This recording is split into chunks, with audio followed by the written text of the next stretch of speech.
And I'll make sure this is paused in the back. Oh, hey, everyone. Welcome to bonus content.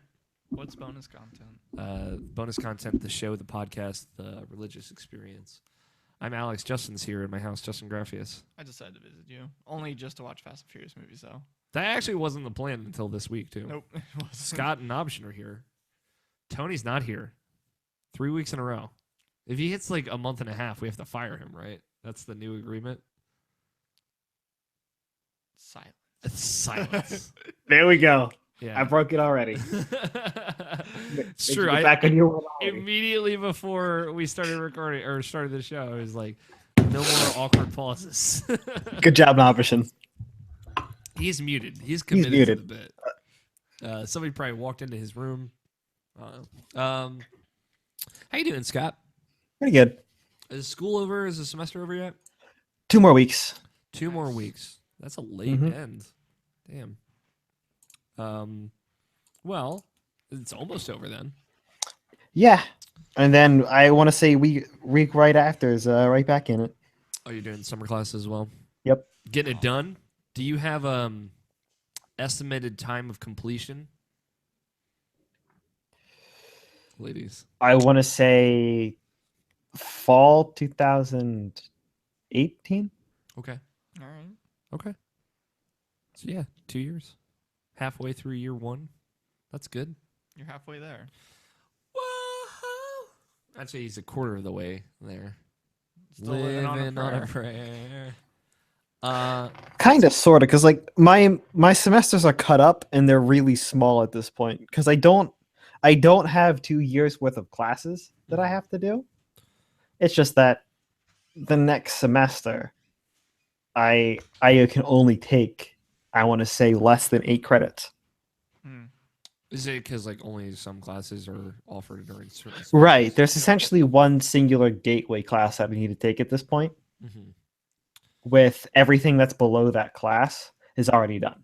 Yeah. Except for one other class. I took some gateway classes, man. Those will fuck you up. I'm sorry. Justin is so done with me from this weekend. So, that's cool. I'm glad. I know a few people finishing up classes this week, so just curious to see where you were at with it. It's the 12th, right? Yeah, 13th. Sure. I'm gonna need to know the date later too. So, yeah, almost there. I believe in you. Any well, you said you're going right back into summer classes. Is there any like siesta plans? Do you have any break plans? La cucaracha. No, not really. Okay.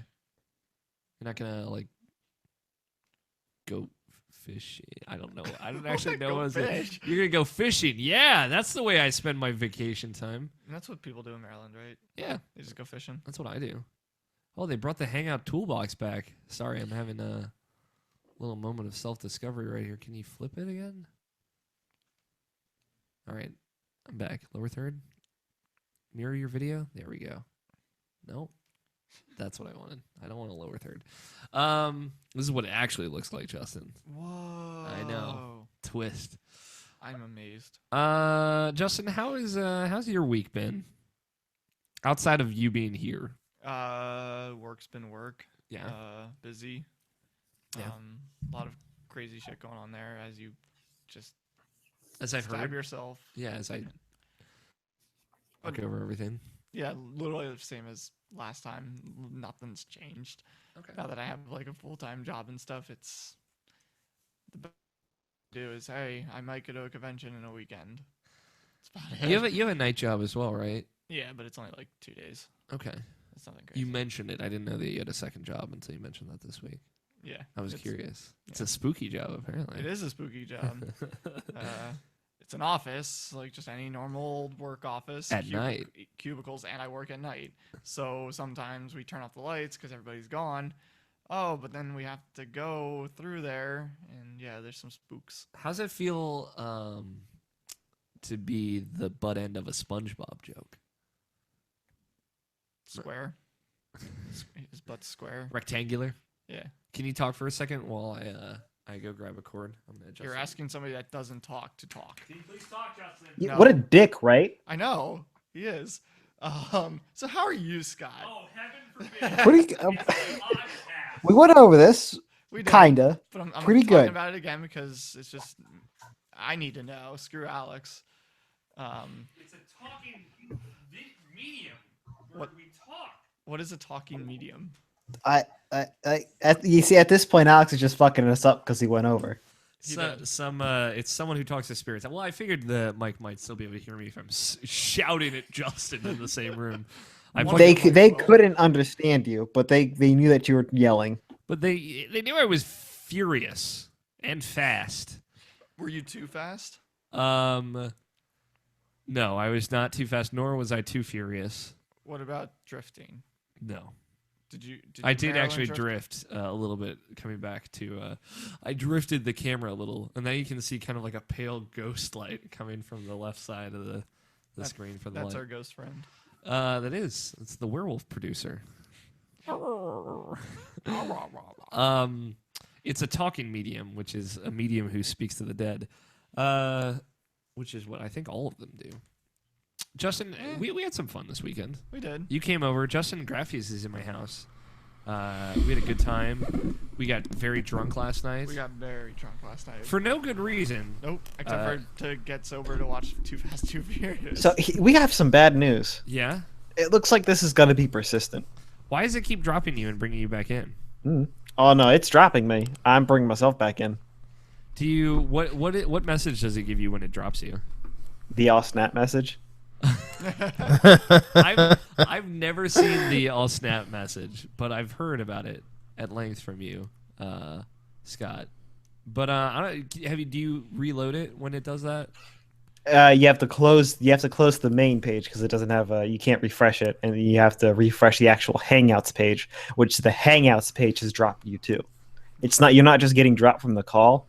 Hangouts itself saying, yeah, fuck you. I'm sorry, Scott. I feel like I'm just Hangouts just wants to put you through the worst time imaginable. I mean, I'm not complaining that there would be more than one Scott on this call. Yeah, I can handle a couple of. Well, I can handle 2 Scotts maximum. Yeah, that's why we don't have another Tony. Exactly. God knows. I could only handle 1 Tony. But this completely derailed me. I was going to say something about us getting drunk and watching Fast and Furious movies. I really just want to know. But why would you? You had a bad time. I had a pretty good time. I was going to say, it was a pretty good time. Well, originally, Justin and I were going to hang out this week, and then he texted me on, was it Monday or Sunday or whatever, and said, like, so you haven't seen Tokyo Drift? Yeah, because I think it was during the podcast last week. Yeah. I just put it in the text chat, like, because you were saying about watching movies, and I'm like, did he not watch Tokyo Drift? And then that made me think, if he hasn't watched it, I'm bringing that thing. So I can get it closer. You can bring it closer to you. All right, yeah. Okay. Yeah. So, so then that's why I texted you to see, hey, did you actually not watch it? So I'm like, I'm bringing these. Yeah, and then I said, all right, can we get drunk watching these? And that just became the plan. Yep. It was a good plan. We had a good time. It was a good plan. I mean, you got sick. I did get sick. But I feel like you just get sick every time you drink with me. I think it's you. Yeah, it's definitely me. We went to my friend's house. That also didn't help. We walked over to a friend's house because they were having like a small get together that I didn't know about until last night either, and we were already fucking drunk halfway through Tokyo Drift. I was like, "Why not? Let's go!" Walk in there and I immediately, I'm gonna shotgun this beer, which I did. Mm-hmm. It was very cold. It was raining. And it was raining outside, which I did it outside. Being hungover and having vertigo is really bad. I bet. That's what I was trying to tell you earlier. Okay. And I just couldn't get the point out. But what I really want to know is Nobishin went through the entire Fast and Furious journey in a single week. That's great. Sometimes 3 movies a day. I just like... I don't know how that would affect you, Nobishin. I'm sorry, I'm having issues too with Hangouts. Like, it keeps muting me for some reason. I keep seeing that you're muted. I don't know why it keeps muting. It's been. I think it's just signs that it's time to switch. It's never time to switch. If you want to make a redundant backup for us, Scott, be my guest. I mean, Nintendo switched. I mean, like, I'd also like to be on the show. Yeah, I mean, I would like that myself as well. Well, let's if this keeps happening, we can try making a new hangout on air. If that doesn't work, then we'll see what means we can try, and we might forego the hangout this week. Or I could probably throw something together. I just don't want this. It'll take me a little bit to do that, so I don't want to put you guys through the ringer. For now, Nabishan, Yes. tell me, take me through your furious week. Fast. It wasn't even a week, man. It was like 3 days for whatever the fuck reason. Well, you knew you needed to know. Yeah, like I knew I had a reason. Like it's the talk of the show. My friends are talking about it. Everyone at San Francisco is gonna talk about it when we go there. Mm-hmm. So it's like I might as well just go through it. But like I have like 2 or 3 weeks to like I was like I could have spaced this out like easily. Oh, yeah, you could have like taken your time with this. I could look at my sweet ass. One day. I don't even know why it just turned that way, and the weirdest thing it was too. It was like totally. I started like the Fast and the Furious, the first one, and I'm like, oh yeah, I'm just gonna play Mario Kart while this movie's going on. Cause I don't need to pay attention while I watch this movie. I've seen it before. One thing, and like another thing is just like I just don't need to see it. I just don't because I can just like halfway pay attention and I'll be fine. I'll do the Trevor Starkey approach. In other words, but for some reason, like I just got somewhat into it. Okay. Not completely, but like it just grabbed my attention, and like it was like for that, it was for Too Fast Too Furious, it was like through Tokyo Drift, through 4, through 5, through 6, through 7, through obviously 8 because it was the movie theater, but like I actually paid attention to like this entire thing. I didn't like do any side stuff or something like that, and that's ridiculous. That is so why. Not because I don't necessarily need that. I really didn't need to like know who the fuck Mia and Letty and Dom and I got these names in my head, and like that I didn't even need to know these characters, and then like I'll get into it later, but like the whole Han thing, actually getting the context for that, and like man, that fucked me up. Like it's like for no good reason, but like I get it though, because I've recently done this, and I did the same thing where I was like, I'll try and watch these, and if I'm like, if I get bored, I can like play like Spectre of Torment or something, and then I'm like watching them intently, like doing nothing else. Like I have my phone like turned off for the movies, which is it's like, and I'm like, oh shit, do you think Hobbs is gonna get him? And it's like this weird, and that was Fast 5. Like that was the first one I watched. So I mean, yeah, you went through 1 through 8, so you're fully in there. So I watched Too Fast, Too Furious and Tokyo Drift last night. Too Fast, Too Furious, I'll tell you, I did not pay attention to a goddamn thing in that movie. Except for like a couple of moments where I'm like, this is not, it's not the worst. It's, for me, like the first one is still the least interesting, but, monster. I know, whatever. And like Tokyo Drift is not an atrocious pile of garbage. It's just like, it's whatever. It's a high school drama set in Japan. Like, what the fuck do you want from me? I have so many issues with that movie. Like, Jesus Christ, I have so many issues with that movie. I have issues with it too, but like I was enjoying it. Like I wouldn't like don't get me wrong. Like there were some enjoyable moments in it, but like it was just like even like the suspension of disbelief is like that this 28-year-old man is a high schooler. That and like he's the only like white person in the area, and you tell me they didn't even fucking kick him out their country for all this street racing he keeps getting into and like is completely public about. It's like Han died right in front of you, and just like you walk away from that. You can't do that.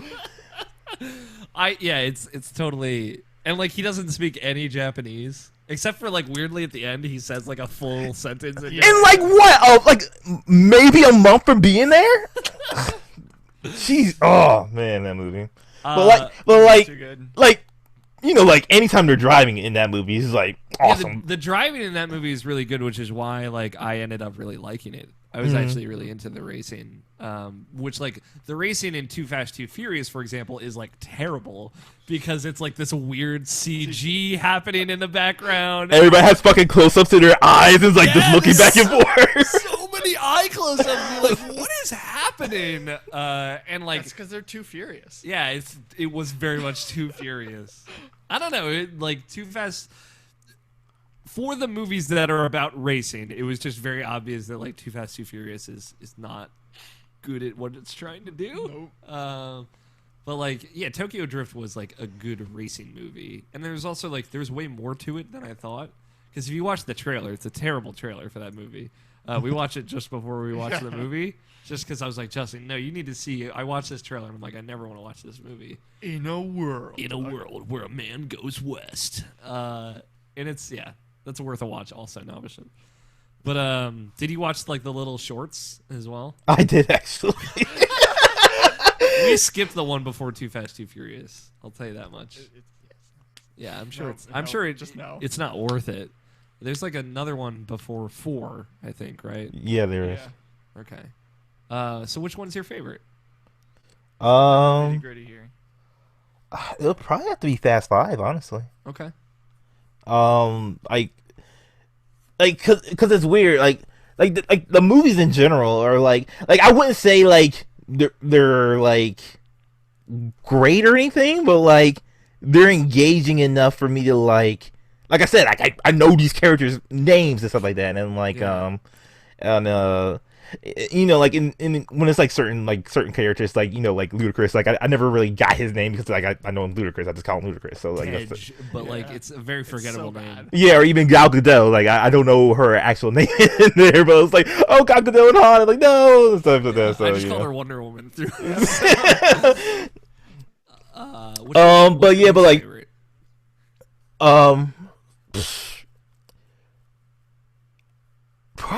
Probably really is like Tokyo Drift. Like, even though I like it, I still like, I still got it.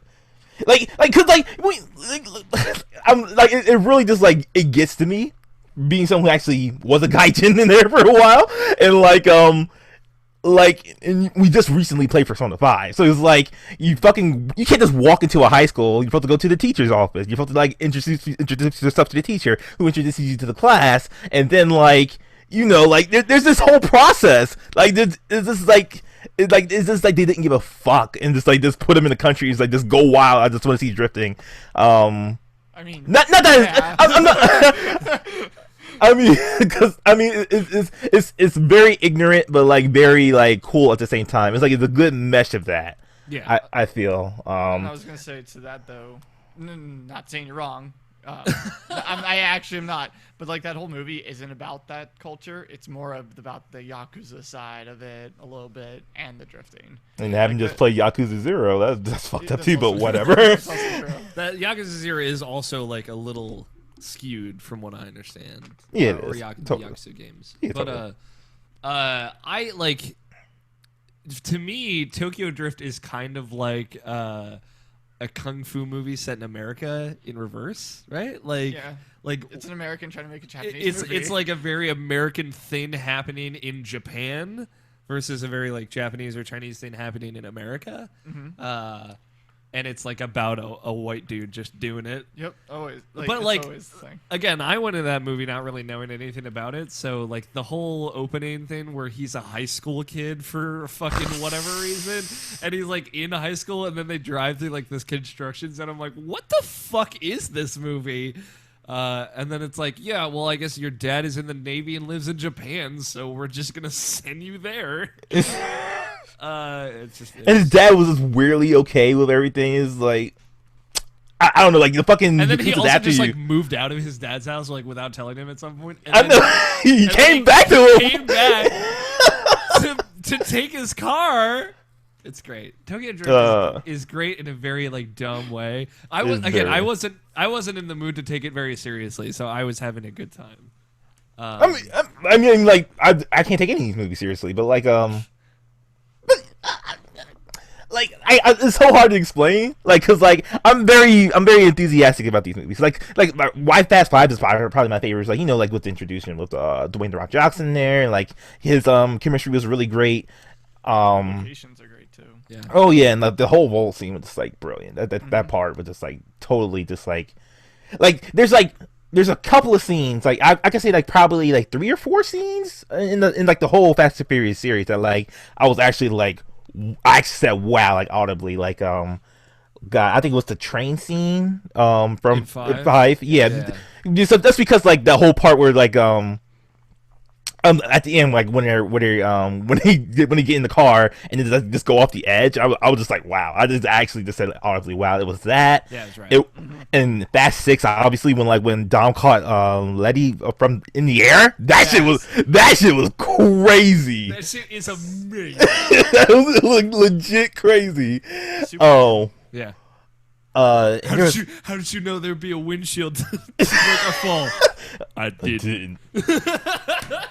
Dude, so 6 is my favorite, as you know. I just love everything about it, because like people are like, well, 5 is great because it has the balance of like the family stuff and like the whole toast scene, Mi Familia. Fucking John Anderson has that toast where he says no one is more important than the people in this room, like framed in a photo frame in his living room. Because John fucking Anderson does not mess around with Fast and Furious movies. When he showed me that, I was like, Jesus, John. He's like, this isn't a joke to me. That's what he said to me. Like, we're not taking it seriously. He is. Which I also respect a great deal. But like 5 has got the balance of the Mi Familia and the crazy shit, but like 6 is just crazy shit. It starts crazy. The team is assembled within the first 15 minutes. They're driving through London in a high-speed chase. It's great, and the airplane carrier thing at the end of that movie lasts way too long. And I loved all of it. It was great. So. And honestly, I cannot stress enough about like Han. Like that whole part with Han in 6 is just like it's great. Yeah, like that whole arc with him is just like so good, and it's weird too because like I always secondhandedly heard of Han and I was like, okay, that's cool. He's he's all right, and like you see him in 3, and he's pretty cool with 3, just a pretty chilled out guy, nothing really much to him, or you don't really get it until like you watch 5 and 6 and just like see the build up. Money, man. Yeah, he got money. He got backstory. He had a tragic like thing with his girlfriend, and then he just goes to 3, and I was broken by the end of 6. I was really like I was, and then obviously 7, but that's for obvious reasons. But it is cool because like again, I just watched Tokyo Drift, so it's cool to have like that perspective, seeing that character, and it's like, oh, he's gotten everything, and then he lost everything. And he's just kind of going through life now. It is weird too, because like I'd probably even say like if the movie came out the way it was supposed to be, like probably 7 would probably be my favorite. But like obviously it seemed so disjointed and didn't seem right because of Paul Walker dying. So like like that hindered the movie. But like like they tried to do the best of it, and then kudos for them to do as much as they could for what they had. Also like a beautiful ending at the end as well for that movie. Yeah, I cried in the theater, no joke. Yeah, knowing it was coming too, like because I've been watching them since the beginning. Knowing that happened ahead of time, getting all that news and stuff before it came out. Oh God! As soon as it happened, and the tribute happened at the end too, like showing him in all the other movies, and then I fucking started crying in the movie theater. Yeah. It was good. Like having not as much context for it, but I enjoyed it. And like recently in the Fate of the Furious, like that's a fine movie. It's a good movie, but like it's totally just like more of like an Avengers 2 type of thing. Where it's like that's a totally valid comparison, especially with the robot cars. That was a good scene too. That's but, a great scene. Yeah. Don't get electrocuted. Like I know. I honestly want to see like a movie with just like a sea of cars just like chasing people. That's like a cool thing. Because I saw that with my friend Chris, who had seen all of them, and he loves 7. But like as a set piece scene for a movie about cars, like that scene is fucking rad. In the modern age, so. But like I compared it to Avengers 2, a movie I did like. But like like it seems like it's par for the course, and it doesn't seem as big or as epic as like the first one or the other ones did. I should say like the first Avengers compared to like Avengers 2, like there's no contest. So it kind of felt like that with Fast 8.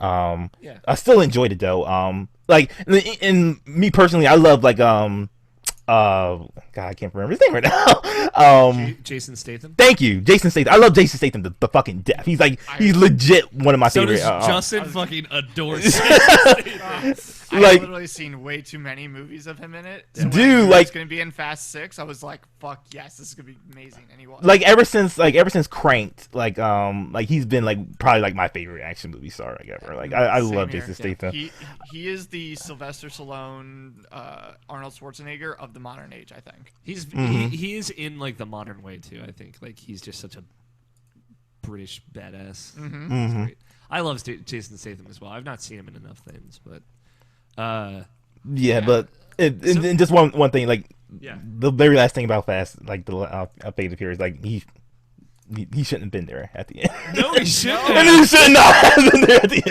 end. No, it's cool. I mean, he's saved a baby. It's cool. We're all good. We're all friends now. Yeah, You shouldn't see this. don't even bring that up. Bang. Yeah, Fucking loved it. it's fine. Dom died, or not Dom. Han. Han died for all of us to enjoy this dinner. We're just gonna brush that one under the rug. Mm. And he also blew up a house. Like, can we remember that? Like the beginning of 7, where he just blows their fucking family house up. I'm glad that you enjoyed them. Yeah. I'm glad you had a good time. I'm glad you were like in it too, because I was in it. So now we both know. Yeah. And now you'll be equipped to go see Wonder Woman with everyone in San Francisco, and then be super fucking pissed about everything. It's gonna be the whole weekend. I'm sorry, Scott. I know you hate Fast and Furious, but I needed that. I needed that catharsis. He probably got up and left. Is there anything else we can really add? Or is that bonus content? I feel like we tied a pin in it. Yeah, I think it's time for the show. Scott wakes up like, I'm here now, guys. Let me go get a glass of water. And To be fair, nothing you said required a response from me. no, you're fine. I'm just teasing you. I said I'm sorry that we talked about Fast and Furious now. Is that how you hate it? Yeah, I'll be right back. All right, I'll be back in a moment. I heard. I was never gone. All right, guys. Still love you.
Huh.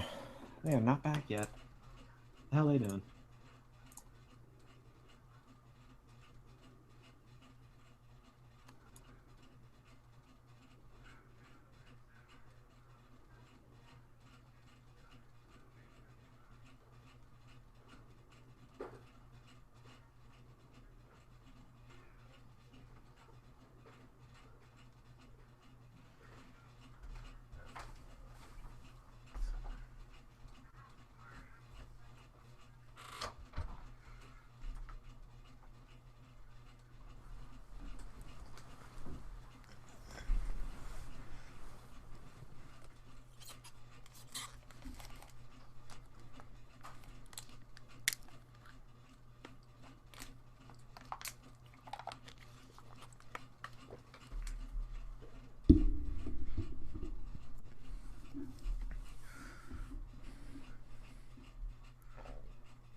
Yep, they're all gone. Oh my god. Hey, Hey. hey! My internet keeps going in and out, but I'm here for the current second. Yeah. Bonus. Are you going to say Right now we're just early? bonus content. I mean, I figured I'd jump in so I could just tell Alex, hey, my internet isn't working. But I could try and make it work, but I've had to, since you guys started bonus content, my internet's dropped out 3 times. Mm-hmm. Yeah. I mean, I don't know why. I mean, it sucks. I want to be on the show today. this show is going to be a shit show anyway. No, it's going to be great because now every person who cares about Persona on the show has finished Persona. That's not what I mean. And we have Justin here. That's also not what I mean. I mean, both Nobshin and I have been dropping out of the call. Good. So, with the added you dropping out of internet in its entirety, is probably not going to work so well. Anyway, how's your week been, Tony? I played so much Persona. I wanted to finish the game, but other than that, I've just been working every day. And I booked a flight to go home for 5 days. Maybe when I'm there, I'll try and drive down, hang out with you. I'll be in San Francisco, right? No, because I'm coming down next week, next Wednesday. Oh, okay. 17th through, and then I fly home on the 22nd. Okay. So I'm there for about 5 days, and then if I was going to San Francisco, I'd come back, be home for a week and a half, then go to San Francisco. But I don't know if I can make both flights happen financially, Nah. so I'm probably not going. How's the new job been for you? It's interesting, very different. I get to do more. I'm doing a more managerial role than I've ever done before. Like I basically run the entire place that I work. Really? So, yeah. So it's very different. Like I do everything from scheduling to accounting to working during the normal shift. Is it because you're good with the boss there, or? We're very close friends. Yeah. Okay, cool. Yeah. So that's what I've been doing. Sup, Bay? Yeah. Hello. Tony, you're gonna be here next week. Yeah, I am going to be there next week, sitting in the chair where Justin is. Yeah. What? Well, not unless we record on Saturday, then I'll be at a wedding. We can probably record early. Or late. One of the two. Or another day. Is there any possible way Yeah. that we can get Nabashin to Maryland and play Mario Party? Yeah, Extra Life. Yeah, it's called Extra Life. Let's try that again. Nice. I mean, I'll be there for Extra Life too, so I guess that works. Yeah, it's short notice. Any quick thoughts about Guardians? I forgot we didn't even mention that. Oh, I really liked it a lot. I liked it too. I liked it as much as I liked the first one, which I liked a great deal. I liked the first one a little bit better, but I still really enjoyed that movie. Yeah, very funny, dude. I just as someone who's now new to being really into music, just the way that they weave music into the narrative itself, I thought was very impressive. Cool. So, how's life, Tony? Are you doing all right? I'm great. I spent my entire week working, and then every second that I wasn't working, I was either playing Persona 5 or PlayerUnknown's Battlegrounds, and it's been a great week. Cool. Yeah. I'm glad. Booked a flight, did a bunch of fun stuff. Yeah. You're coming in on, the 17th, right? Wednesday. Yeah, I'll be there Wednesday morning. Or no, I leave 11:30 p.m. on Wednesday night. So I'll be there Thursday morning at 7 a.m. because I gain 3 hours coming to you. Yeah. I'll let you know when I'm working. Okay. I know Tuesday's Damien's birthday, so we're probably going to do something for that. But outside of that's before you get here anyway. So. Yeah. All right. And I'm there until, I think, like I was saying, my flight home It's the following Tuesday, right? Yes, Tuesday at 3:52 p.m. Now, I'm not sure if that's 3:52 your time or my time. So We'll figure it out. Yeah. If it's a departing flight, it's Eastern time. Probably, yeah. So 4 o'clock, 3:52 p.m. Then I arrive at 9:11 p.m. Yep. Good. Great time to arrive anywhere in the airport, Yeah, that's ideal airplane time. All right, Yeah. ready to start So recording, Tony? I can hang out. Yeah, I think my internet's been okay since I joined, but Okay. it wasn't okay while you guys were doing bonus content. Okay. Um, if you drop out, you drop out. But we're yeah, we're give me gonna a start second. the show. Have I recorded a podcast yet on this new computer? No. No. No. Yeah. It's been a couple weeks. So much for fucking great new computer over here, huh? I mean, it's not been because I wasn't able to use the computer. It's been because I wasn't available to record a podcast. Mm-hmm. You gotta go do your butt stuff. I understand. Let me make sure this works. I mean, how could I possibly miss a show with Justin on it? Like, come on. That's also true. It's true. Your anime boy's here. Give me a second here. Hold on. I mean, you're my free boy. Okay. This should be working. Yeah, I'm good. Cool. I just want to test and make sure this audio thing is working. Where is this? So you sticking around to give it a shot, Tony? Yeah, and if my internet starts being shitty, then I'll just drop out because I don't want to fuck up the show. But All right, pause. Hello. Sorry, I was just making sure it was connected. News and gaming. Brant gave me this little Bluetooth thing, so it's plugged into a headphone jack, so I don't actually have to plug my phone in neat. to the mixer, which is neat. Yeah, I just want to make sure it was hooked up. I turned it on, but I wasn't sure. All right, on one then, everyone. 5, 4, 3, 2, 1. Alex, I didn't hit it. I know. I think that I might can mess handle with it. everything. I think we'll be all right. I also exported the longest. Hey, Justin, you see the knob on the mixer? That's your button. Twist it. Okay, hold on. Hold on. You sit there. I as swear many to God. buttons as you can possibly touch right now. I will. Can you hear me now? You thought you were going to get away from it 1 week. Don't encourage him. There's a lot of buttons. There are a lot of buttons on there. There are a lot of knobs, mostly knobs. May 13th. I got this. I made the Google Doc also.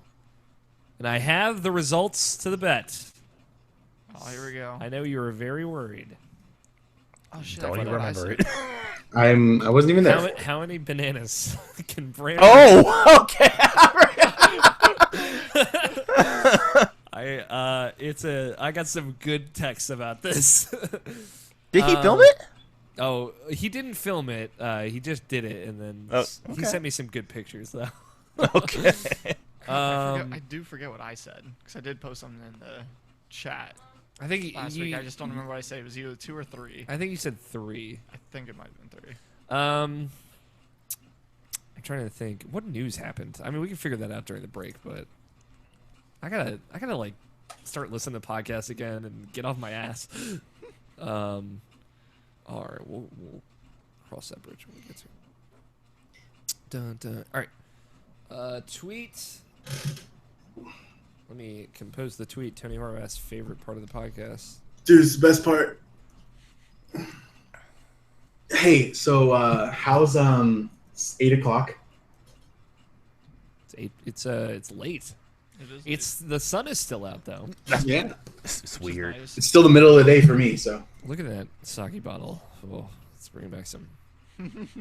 how's fast? It's furious. Yeah, Enjoy as it should be. To @IrrationalPod, not at. So when I type in IrrationalPod, like the first thing is @irrelevantjokes. I'm like, no, don't tweet your questions. @Frank Pisani. That would be weird. He'd probably be into it. He would be very into it, I'm sure. But all right. George Cruz's Deadly Premonition piece went up this I week. might have to take a minute Ooh. in a little bit and order some pizza because I'm very hungry. That's understandable. Pizza is important. Just like And by the time we end this 6-hour show, everything will be closed in this city. So it's true. You move from the city where everything's open to the city where everything closes at reasonable time. at like 8:30. It's fucked up, man. All right. Oh, phlegm. Phlegm just went in my mouth. I'm sorry. It happens every now. I was drinking. Alex can no longer do the show. I'm dead. It is Saturday, May 13th, 2017, and you are listening to the Irrational Passions podcast. I'm Alex O'Neill, your host this evening, morning, or day, or night, whichever, wherever you're listening. Joining me this week, Scott Guthier. Hi, Scott. Hi, Scott. Got what? Tony Horvath is here. I'm here. Brian Nobishin Jackson is here. I live my life a quarter mile at a time. I was drinking water. It's too much. This week, in the room with me, Justin Graffius is here. We should stop playing ukulele before the show. Justin Graffius, also known as, I must do my proper intro for you, the Sigma Omega. Hi, Justin. Hi. How are you doing? Good. Welcome to my home. It's good to be back. Yeah, you're always welcome. Hold my hand now, please. Okay. For the audio listeners, there's some, I can't see they it. can't even see it. There we go. There's some visual aids for the video listeners. We got a great show lined up tonight. I have a good games. feeling. Tony, you're back. I'm here. How is your weeks off? I mean, they were all right. It was nice not having to look at Alex's face for 2 weeks. You actually don't have to look at my face. So I do actually right now have to look at your face. really. Yep. I feel like you could get around it. I mean, you're like the only face that we have on this actual YouTube. I know. I Yeah, haven't turns out I built a new They're computer fucking and cameras. there is no web. So somebody's gotta. I haven't yet gone out and spent the $100 to buy a webcam. You should. I'd like to see. I your should face, at Tony. some point. Although I'm gonna see you next week. So Yeah, I'll be, like I said, where Justin is next week. yeah. You'll be wearing your Justin skin suit. Yeah. Well, Well, hopefully with less pants. with less pants. Always with less pants. Justin's got these shorts on, cargo shorts. Great show lined up for you. Let's start off with some housekeeping. If you didn't know, IrrationalPassion.com, the home of Rational Passions podcast, a show about video games. I thought it was the Fast and And Furious. bananas. If you haven't listened to last week's show, episode 327, Brant Range joined us. We talked a lot about bananas. A lot. It was weird. It's just, I had to keep the whole thing in there. It's like 35 minutes. It's a good show. It's on the site now. You can also watch on YouTube, of course. And George Cruz Alvarez, wrote a Lost Oddities on Deadly Premonition. Of course, he got the director's cut, and of course, he played some of it with the motion controls. So that's a little bit of that in there as well. It's a good read. We worked on it for a while. He's obviously been like kicking himself over this for a good long time. If you followed him on Twitter and the anthology of this specific piece, and I think it came out really well. And you should go check it out, IrrationalPassions.com. It's like the big featured story right now. If you haven't read it already, I'm going to just recommend it again. My Oregon Trail by Logan Wilkinson. Also a great piece. I mean, we got a few reviews and is going up, and I've got something going up. And I don't know when I'll get to that because I just started working on a new thing, a new project that probably won't be up for a while. But there's a lot of cool stuff over there, and I'm just really happy with the recent features from our two kind of main writers right now. So go check those out if you haven't already. And let's get right into it because we got a lot of ground to cover. Not enough for you? It's never enough for me. No, I mean nothing's up for you. Like nothing. I have my Persona 5 thing is done.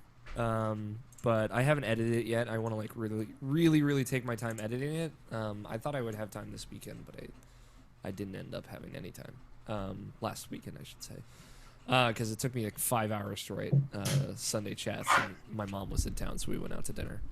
But No videos up for you coming up soon, right? I'm just curious, honestly. So I'm happy to say that the longest Extra Life video has finally been exported.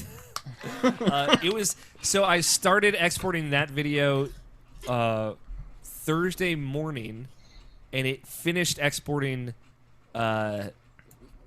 Saturday this morning, like after about 36 hours of exporting. And it was a 3 hour and 48 minute long video, and that finished uploading today. So there are 2 other videos left that are much shorter. So I'm hoping, I'm not going to assume anything, but I'm hoping that all of the Extra Life videos will be up and then published within the next 2 weeks.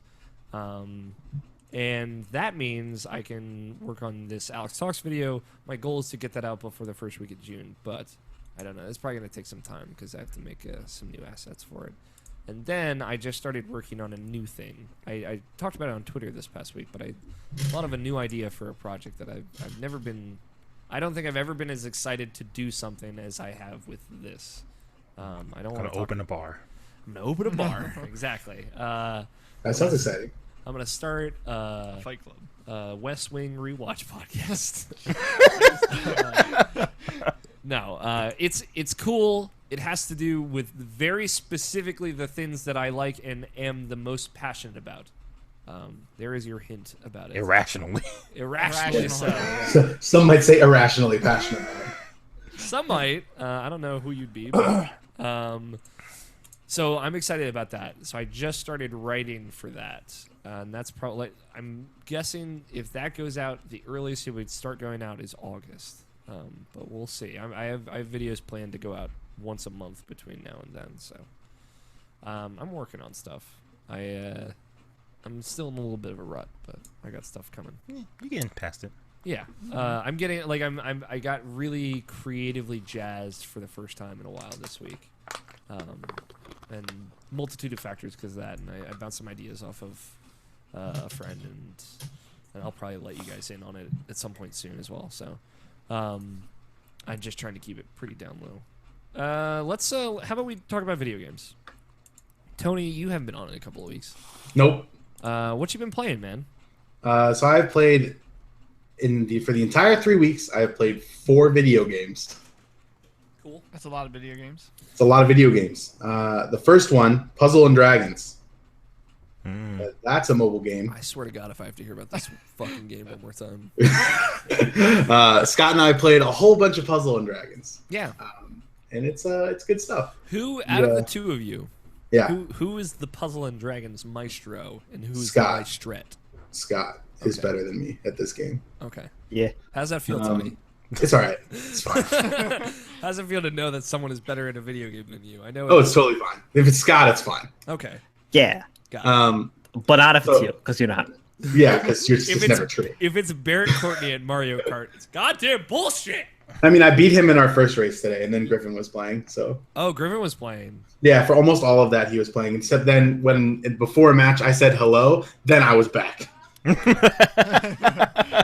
Scared him. Um, Griffin was yeah. using tilt controls as well. Though, He right? was definitely using tilt controls. Justin Definitely actually not was using- using tilt controls. No, he was definitely not actually using tilt No. controls. Justin was. Justin may have been. I Griffin was was for not. one race, and it lasted one race because it's so bad. Yeah, because it's awful. I think I'm actually pretty decent at Mario Kart. I've only played it for like an hour. So Yeah. Did you pick that up in these last 3 weeks as well? yeah, I bought it earlier this week, and I was like, "Yo, who wants to play?" But I feel like I missed the hype.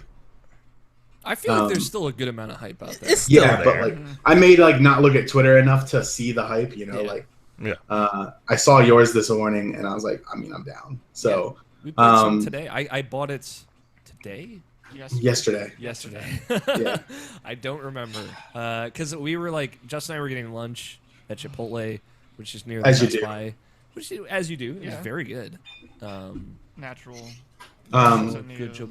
Alex a new experience. And I was like, we're close to it. I might as well get it. And I actually had a $10 certificate at Best Buy, so I got it for $40. So, Yeah. Which is a good deal. yeah, I like the game. I found out like best character is Dry Bowser, so I have become Dry Bowser. Okay. I mean, he looks rad. He's so dry. He's dry as a bone. What am I Yeah, say? so dry. You didn't play a lot of Mario Kart 8, the original one. On the Wii, I played at Scott's house a lot Mhm. with his brothers. Oh yeah, we did do that. That was fun. Yeah. But other than that, no, I haven't done a lot of that. Yeah. So yeah, this is basically my first like foray into like actually playing a Mario Kart since I was like 12 Mhm. and Double Dash was a thing. And it's fun, you know. Like I enjoy some of it. There's a lot of it that I think is bullshit. Yeah. But I feel like that's part of the game, and that's okay. Yeah. Yeah, it's been good. I want to play with more people. Yeah, I'd like to And I get feel a like- full room going. I feel like we could do it. Yeah, definitely. And that way, I'll also be able to like get people on my Switch friends list because I'm not patient enough to go through and find everyone's little number and punch it in.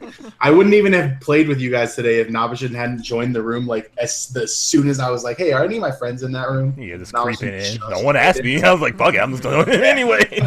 Well, you were in the text getting in thread. there.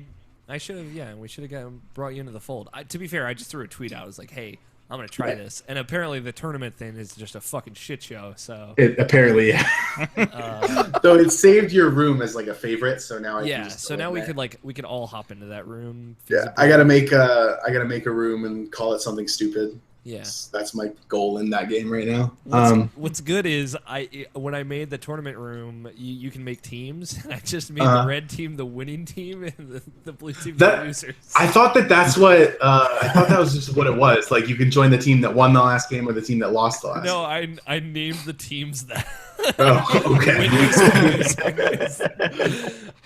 So, maybe. Yeah, I imagine there will be some Mario Kart to be had when I am in Maryland next week. Yeah, for sure. I will definitely be playing Switch on the plane, so that'll be cool. Yeah, that'll be your because you didn't have a Switch for PAX, so that'll right. I'm probably gonna buy something off of the Switch store. I don't know what even exists. Probably like 3 games, but Shovel Knight's on there. That's very good. Yeah, I could get Shovel Knight. I think Minecraft comes out 2 days Minecraft ago. is out. Yeah. Yeah, it's out, man. But I don't think I want to play Minecraft, so there's that. I never want to play Minecraft. Dude, we gotta start up the Switch server. Fuck no. Bring back IP Switch server. RP, whatever it was called. Mine RP. Mine RP, yeah. Dude. Jesus. Fucking let's go. Comb through year 2 of Rational Passions for that little nugget of history. Yeah. Yeah. I mean, hey, I met a lot of my most long-term friends on that Minecraft server. We still play games together. So. Yeah. Mm-hmm. Mario Kart 8's really great. I like it, as I picked it up this week as well, and I know Nabashin you've been playing as well. It was actually really fun to jump into that room. We had Alex Van Aken in there, Barrett and his girlfriend Alyssa, and Tony and Justin and myself. Somehow and 2 Nabashin. Alexes. Somehow 2 Alexes. 2 Alexes, 2 Barretts. Technically, it was 3 Alexes because Alex Van you Aken. were Alex as well for was. the intents of that room. So yeah, that was a lot of fun. I had to make a me to set Mario Kart 8. Yeah, so did Griffin made mine. I think it turned out pretty well. It looked real good. Yeah, Griffin's Tony me is fucking great. You could tell. Yeah. It is. Yeah. He made that for me, then I made him one that looked like Saitama. Nice. Nice. Nice. Yeah, it's been pretty good. So I did that. That was the other game out of 4 games that I played. The third game that I played was PlayerUnknown's Battlegrounds. Yeah. Now, before I talk about PlayerUnknown's Battlegrounds, because it's been a couple weeks, Yeah. I also built a new computer. Yes. Finally, just want to touch on that. It's great. It's Humble brag. Hashtag humble brag. So now I can play everything on PC. So Scott will have someone else to argue with when we get to this year's PC games thing. Yeah. Hell yeah. So yeah, Scott, I bought the game for Scott as well, PlayerUnknown's Battlegrounds. Yeah, you talked about it I last figured- week. Yeah, We had a he good did. conversation about it. Yeah, I figured Scott has bought me something over the years, so I'm just going to buy him this. That was my excuse. So I bought Scott the game, and we play basically every day. We have about 5 people to 6 people that play the game. So we typically always can get that group of 4, and it's great fun. Do you guys squat up and try and? Yeah, it's way better in squads. Okay. Oh yeah. Yeah, it's good. It's fun because you can do the same thing every match, like go to the same place, and the entire game still plays out differently. Mm-hmm.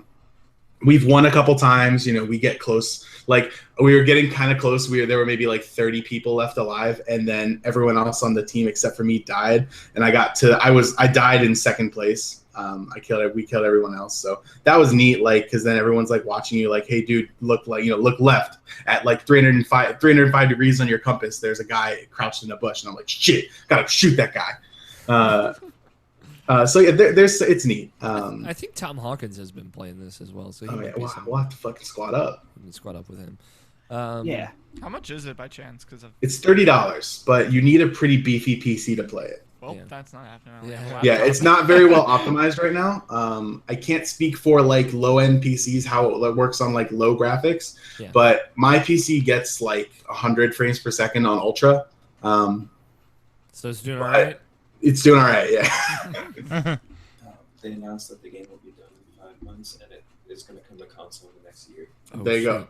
There you Hot go. takes from the Griffin. Griffin. On the Are good you Sony. Are you actually sure about that though? Because like we've been hearing about DayZ coming for years to consoles. That's true. That never Like, who happened. actually knows when any early release? Like Yeah, is H1Z1 is in actually the gonna same come boat. out? So. Yeah, I'm just curious. Does this game feel like it's going to actually be a finished game eventually to you? Because you played the other ones as well, so I'm just curious. Like, does it feel This like it's... is the most finished version Yeah, it's of these games. of It's the- every other games felt like it was missing something. Okay. If they went ahead and it's they very fluid for sure.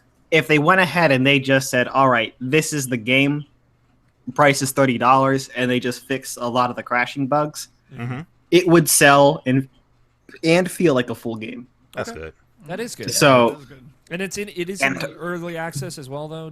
right, It is in early access. So- Yeah, the thing about it is like they could do so much more with that game. Like you could do different game modes. Really, the one that people like is the one that's there. But like you could do like different game modes, different maps, like different setups. Like there's already a way to do like a custom server, and you can set like what guns show up, what you can get, like how often ammo shows up, that kind of stuff, or how fast like the wall closes on you. But I feel like there's so Right. much room in that engine to do more. Especially Right. with the popularity of the game and how much money they've gotten from it now. I feel like it would be kind of sad if they didn't go the extra mile with it. Yeah. It's a and I cool think that's idea. just the route that the game's going to go. I think there's a good chance that even if it does, quote unquote, hit a 1.0, it's not going to really affect the game Okay. and how it develops. Could affect if it goes other places like consoles, though, for sure. And I feel like there would definitely be an audience for that on Yeah. console. I don't know. For folks, kind of, because I don't know how well it came across. Griffin came in and said it is coming to consoles within the next year. Hopefully, fingers crossed. Like Nobishin said, the same thing's been said about H1Z1 and DayZ. So we'll have to wait and see. I was going to Yeah. ask you, Tony, Mhm. and I guess you kind of already answered, like, because you have played all of these derivatives of the armor, Yeah. which, like, does this feel the best? But I guess you already said that it does. There are quirks with it. Like I feel like H1Z1's like general movement mechanics were more fluid than PlayerUnknown's Battlegrounds. Like there's a noticeable delay from when you press W to when you are moving forward. Not all the time when you press shift does your character actually start sprinting. Jumping is just all over the place. But like some of that is, it's almost like it's its own style. Like the Right, kind of 'cause- janky movement kind of lends itself to how well the game plays in a way. Yeah, the biggest one is when you try and get into a vehicle. It is tough to get in yeah. a vehicle quickly. definitely has if you're its- trying to rush getting in a vehicle, you will go into the vehicle and then you will immediately pop out because you're spamming the F key.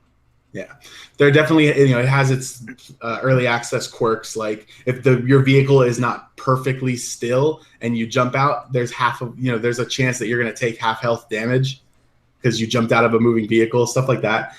Sometimes if you're like prone next to a tree and that tree is on a hill, it will think that you're falling and eventually kill you from falling damage if you're clipping through the tree a little bit. There's little things like that, but that should all be ironed out by the time the game comes out.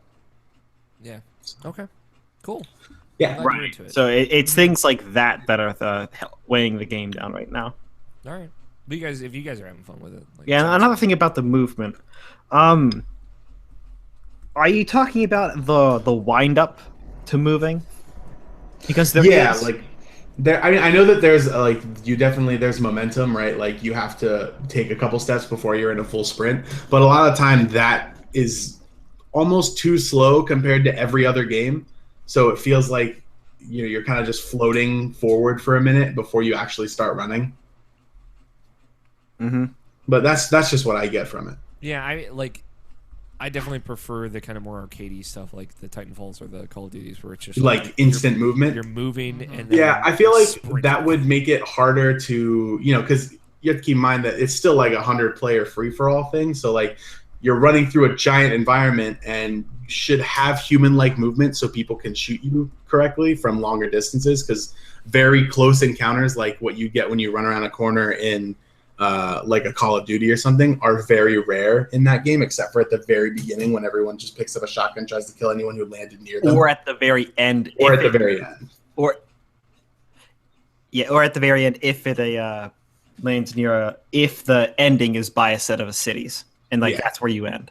Okay. Yeah, that's and even that like is just kind of another cool part about the game, because like you're on a huge map and it just picks a spot and the circle will close on that spot. So you could, the plane also puts you at a very different trajectory across the map every game. So just there's variety within just that one map of like one time, we were just looting a house near where we landed, and I don't remember who said it, but someone on our team was like, hey, this is where we were when we won that match that one time. We were in this little farm right next to this house. But we had, that match ended up ending on the completely other side of the map. And so it's neat. There's a lot of cool stuff going on in that game. And it's just like, it's cool to jump in, play a couple matches if you've got time, or just, you could also sit there and play 30 matches with a squad and spend an entire night doing it. So it's cool. It's a fun game. So are we gonna do story time? Oh God! Do you have for the match of the week? Or no? We're just gonna not. They have to buy it, experience it. If you have like a good short one, sure. I don't know. Is it short enough? I don't know which match you're referring to. We play a lot. The one where I was the last one alive for a while. I can sum this up in 4 words. Yeah. Well, maybe 5 words. Scott is a sniper god. That sounds all right. So basically what happens is we're rolling up to these 2 houses and the doors are closed and the vehicle that's there is facing a certain direction. So we think it's empty. I'm like, all right, it's probably empty. We can go in. And that gets everyone killed except for me. Of course. So there was, I want to say, 3 people around there. Mm-hmm. And it ends up after I finish them off, and it's just me. After I murdered them. Yes. I go and I panic because at this point, there's, I want to say, 6 people on the ground, fully decked out, and I don't know what to pick up. I'm hearing footsteps, and I've got 5 other people in chat talking. Okay. So I just dip from the chat room. I'm like, I can't deal with this right now. I have those footsteps around. There's somebody else here, and I gotta know where they are. And at this point in time, I follow Scott into the room, and the first thing I hear is, "Get out!" Yep. So at this point, I fucked up, and I picked up 2 snipers. Okay. But I wasn't about to fix it until I knew that I was alone. Okay. And I could actually loot. Yeah. So I'm just in there like, Scott, you have 2 snipers. You're just gonna die. Like, you need to pick up anything that isn't a second sniper rifle. Right. And at this point I do, and I realized that those footsteps I was hearing were just my own. And I was just panicking. So I go out and I'm like, all right, I'm probably dead. So I'm just gonna go to the center and fight it out there. Okay. So I go to the center, and I change my mind because I find a very good hiding spot. There's a rock on one side, which covers my back, and a bush. One that makes you nearly invisible because it's also in the shade and by a couple of trees. Let me tell you about. So I'm like, this is exactly. So I'm like, this is perfect. I'm gonna just sit here. You thought I've trained my whole life for this. In a couple of moments, I hear gunshots from every direction. Okay. There's a group behind me fighting. There's a group to the side of me fighting, and there's a group to my other side fighting. So I'm like, I'm not moving from here. A couple seconds later, there's 3 people that come, I want to say, within 20 feet of the character, and they just go prone on the ground. But they don't see me, and they also go prone, and they're not facing in my direction. So I immediately get up, sprint, I pull out a UMP or submachine gun, and I kill all 3 of them before they can turn around. Okay. Then I'm like, all right, you know what? They're dead. I'm going back to my bush. Yeah. Bush tactics. Bush tactics. Dude, I know everything there is to know about bush tactics. Fuck yeah. If anything, we have some bush tactics experts on this panel today. That's true. I go back into that bush, and then there's the other two groups fighting have pushed up to where I am, or close enough to where I am that I can see both groups fighting each other. So I'm like, I'm not going to do anything until there's only one group left. Of course. Luckily, it was the one that I had the most vision of. So when they were done, they were healing, they were down. So it was a very, very easy one-hit kill sniper headshot. So I shoot one of them. I'm like, all right, I'm going to have to fight for the next guy. Nope. He hide behind a tree, but he's not hiding from me behind a tree. He's hiding. He's in plain sight. So I just hit him in the head too. Was there one guy left after that, or is it just after that? I want to say there was still like 6 guys left. Oh shit! Damn. Yeah, the mode that we play is squads, so it's teams of 4. So typically people die throughout the match. The 2 times that we won, all 4 of us were alive at the end of the match, which was fucking awesome. Yeah. It was like there are 5 people alive, there are 4 of us. What the fuck's this guy gonna do? Yeah. But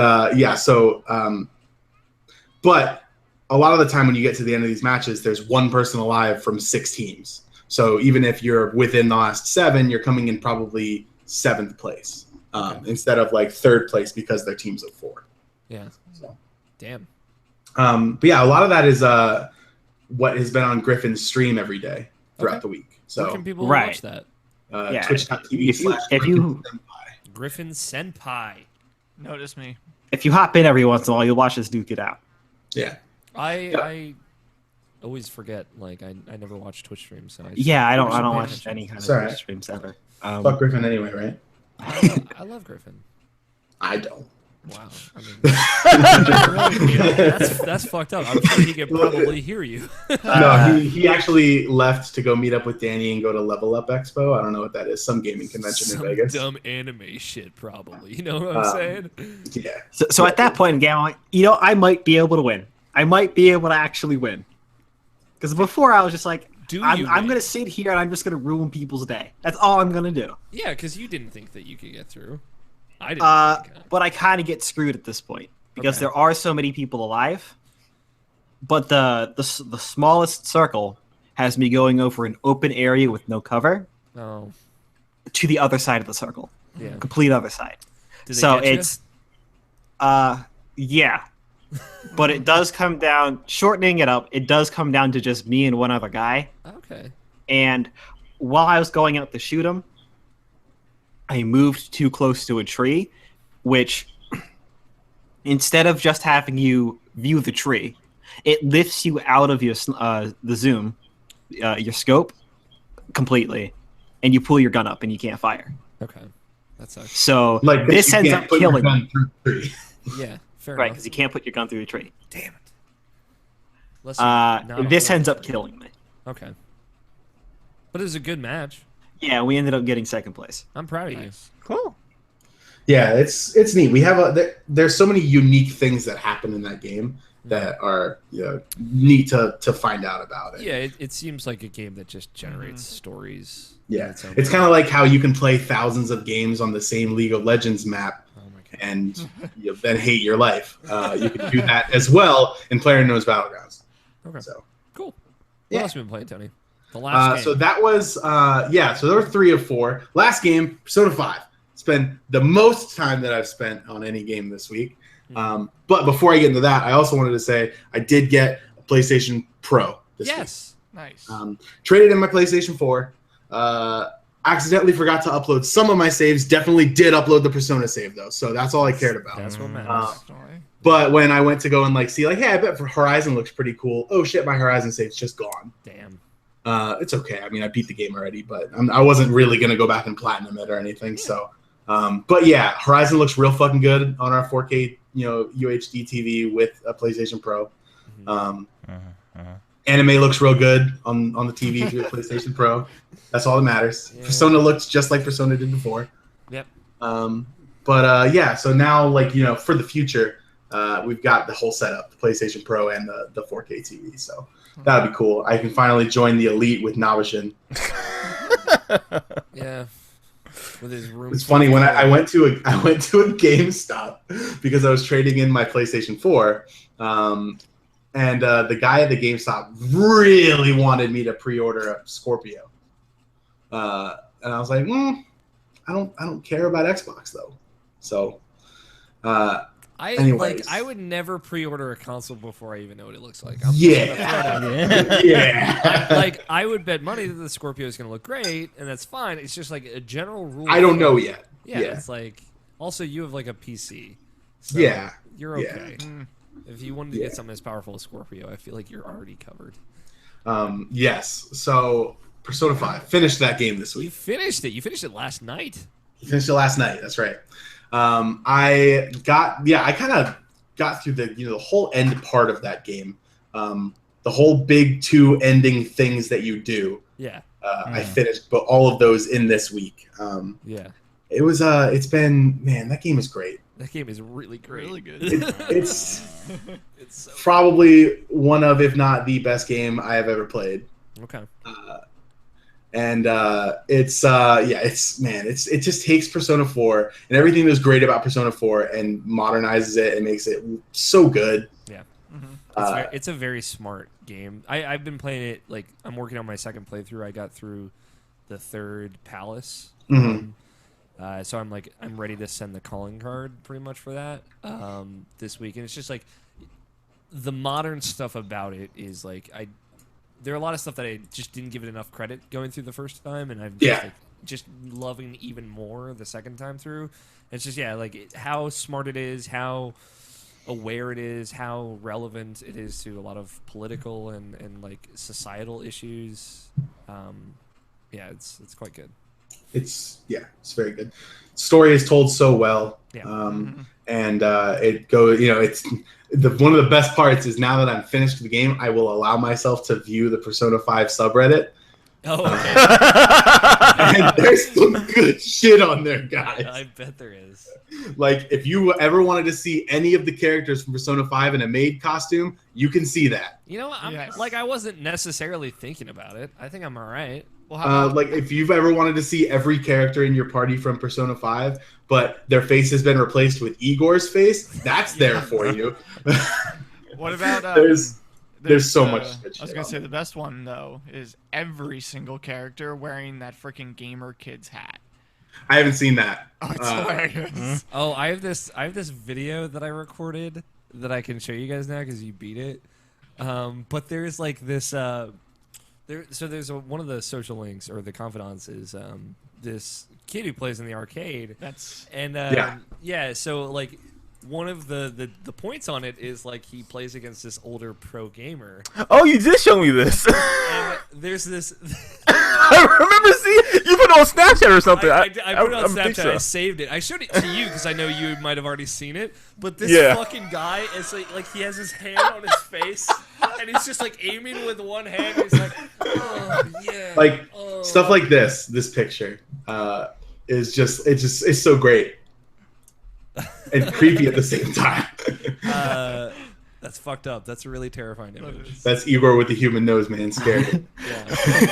So I have that video saved, and I'm gonna send it to you all now because it's because now I'm aware of all the Persona 5 memes. Like everyone hates that Morgana always tells you that you have to sleep. Yeah. So they're all memes like, "Hey, let's do this fun thing." Oh, never mind. Let's go to sleep. Yeah. Isn't it weird? Because we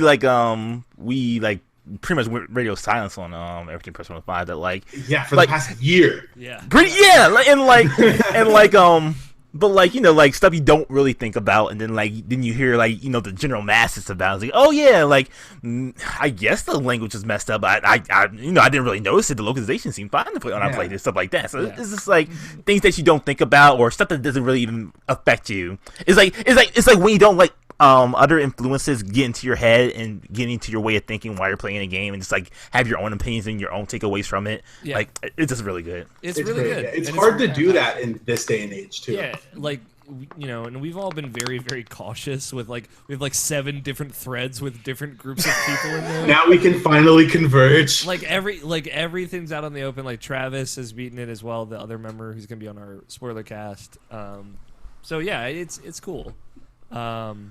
So I'm really excited to, we're talking about narrowing down a date for that spoiler cast. Nabisha and I are probably going to have a one-on-one as well at some point. And I'm looking into the idea of doing some multiple one-on-ones with other people about Persona 5.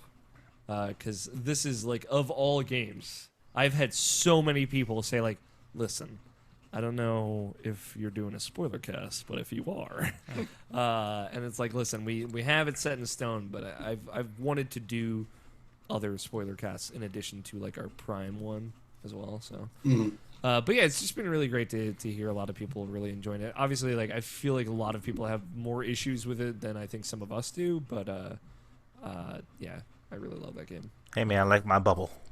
Yeah. I think also it helps that we were all like expecting a Persona game, and Yeah, got that's just sure. like a very very very good one. So I'm glad that you liked it, Tony. It was something special. Post Persona depression. Yeah, dude, that was real. I was like, "Fuck, man, what am I gonna do tomorrow? Not play Persona?" That's why I just started playing Persona 5 again. I feel like if I did that, I would just be prolonging it. You know? Yeah. So you're like, I'm gonna give it some time, and then I'll go back and like play through and try and max out all the confidants in one playthrough because I'll be New Game Plus and I'll already have maxed stats and stuff. So. Yeah, man, that game so good. So good. So good.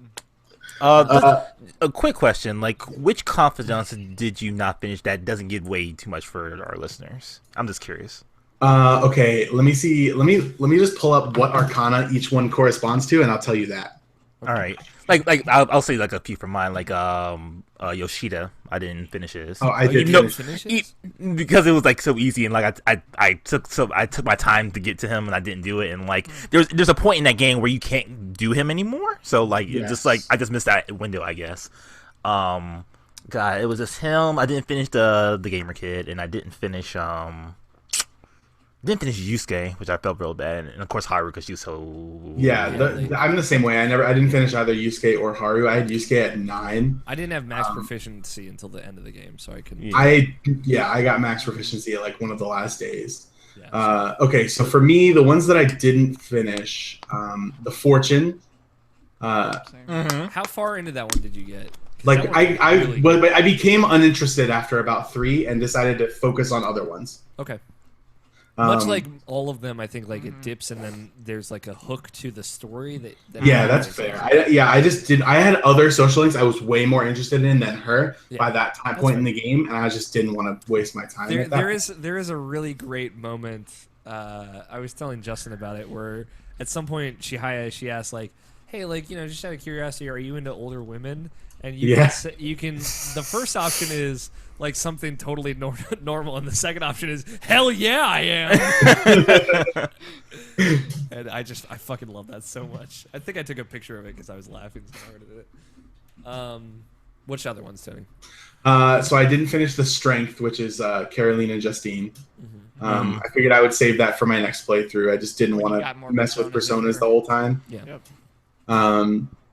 Let me see. I maxed out all these. I didn't finish the Hanged Man either. EY from the gun shop. Yeah. That's a really game. It's just I wasn't like same idea. I just wasn't super interested in it and had other things that I wanted to do first. And let's see. I finished all those. I didn't finish Oya. I got close. Yeah, I didn't finish her at all. Oh, I finished her. And then Shinya was the only other one that I did max. Okay. Yeah. Every single other one I did max. I think I only did half of them, so you guys finished more than I did. But I was like reading a lot and I was probably wasting a lot of time, but I felt like I had access. I read a whole bunch of stuff. Like I think I'd read every single book. I played a lot of video games also. I started playing them pretty late into the game because I wanted the stat boosts. Yeah. And I had to like finished the burger challenge, the meat mountain, Big Bang Burger. Yeah, I did. So funny every time you bite that burger. I laugh. Oh my god, it's so good. Yeah. But every other social link I did finish. So I didn't finish Haru. She was the only party member I didn't finish. Shinya, the kid. I felt bad about not finishing my party members. Yeah, Yeah. That's why I did all of them except for her. Then what's his? You didn't do Kawakami, did you? I didn't. I Finish, did. I didn't finish Kawakami. Mm. I got Oh, I like did. right to where it was like really, really getting good too. Yeah. It's really. Oh, And it's I was like like- right near the end. Yeah, I was like, fuck. Oh, I heard fuck. pretty early on, like just like you can't black out everything on social media. I heard pretty early on into playing the game that her social link in particular saves you a bunch of time. Yeah, Yes, which it does. Yeah. So Because if you get her up, she gives Right. you stuff so you can go back out. And so yeah. But I Yeah, maxed her out as quickly as I possibly could Don't spoil it. for that reason. Which I know that now, which I'm doing my second. I'm trying to do everyone in my second playthrough. So Yeah. Yeah, you are. Seems like a good, You know. trying to do everyone, you know. you can do a lot of people in that game. I'll let you know. Yeah. Just as a general aside. But I will There's say a that good chance we all had I was something faithful on my Yeah. first playthrough, so Yeah. Which- I'm not a scumbag. which to Navishin's surprise, because he was all mad at me about Persona 4. Dude, I don't even know. I keep rethinking that, and I remember exploding on you just because you did that. Dude. It was really it was a real thing, and I'm sorry about Really, it. but what I was they doing what that. they should have done is make it so that you could break up with someone in that game, because that's essentially what I did in Persona 4. Is I dated someone, broke up with them by never talking to them again, Yep. and dated someone else. Yeah. You're a Um, monster. I'll say like one thing I really liked, and without saying who like I romance, like when you spend time with your significant other after you've maxed them out. oh, that's great. Um, yeah. It does the Fun. take your time thing with little hearts coming out. Yeah, of it, yeah. Yes. Which is I such wish a that they had fucking made great it so thing. like when you go to like see a movie or something, you don't always go by yourself. Mhm. That kind of stuff would have been really cool. Yeah. Yeah. Yeah. But maybe in a DLC. Maybe in a Persona 5 Tomato Tomato Red. Red edition. Although, like, I feel like Crimson Edition, that's like my going theory now, is probably it. That's not too far off. Mm. That'd be a cool name for And it. it's so interesting, like hearing every podcast. Like, man, I like this game a lot, but I really wish it was on Switch. Like, I just hear that like constantly from like. I play it on various Switch. I would play most of my games on Switch. Yeah, I like that. I like the Switch as a visual novel console, where Persona 5 is less of that than something like Danganronpa. But those types of games I feel fit very well on the Switch. Like a dialogue-heavy game. Yeah, because I don't have to sit, in front of the TV at my computer or whatever to play that game. I can just kind of move around with it and be wherever I want to be and be comfortable playing that game for an extended period of time. Yeah. So that's why. But anyway, it would go very well on the Switch. Yeah. Mhm. I get you. It's good to like have all of us be done now and just be like, just stoked. Man, Yeah, 'cause we now waited there's so no more long for filter. this thing. Yeah, like we waited so long for this, and it's great to get a thing and have it be great. Yeah, it's true. And man, that proud of story, us. I will say, it goes places, It does. Yeah, and it goes great it's places. great. I texted Navajin like something incoherent at like 2:00 in the morning. See, like, for me, when the big I had reveal Griffin happens, sitting next to me for almost the entire game. Yeah, was he He into it as well? wasn't there when I was doing like the nitty gritty of like a palace or whatever. Uh-huh. But for pretty much every major story beat, he was right there. So he was kind of like my my stomping ground for like, hey, dude, let's just fucking chat about this thing that just happened. Yeah. Because it was awesome. Because it's like the reveal, like the whole hook of that game is like done so well, and we had all had like so many conversations about it, like independent. Like I had talked to each of you individually about it, so Yeah. it's it does a completely different thing than what I expected going into it, and I was so into it. Yeah, dude. I think I kind of came around on the combat stuff as I was just like was forced to do more of it, and I always kind of really enjoyed it, but at the beginning it was kind of like just felt like I didn't want to be doing it when I was doing it. I wanted to kind of just do whatever I want whenever I want. I gained an appreciation for it throughout the game, but yeah, I don't know. I like in my mind the optimal way to play that game is to do the palace as soon as possible in as few days as possible. So I can't kind of break myself away from doing that.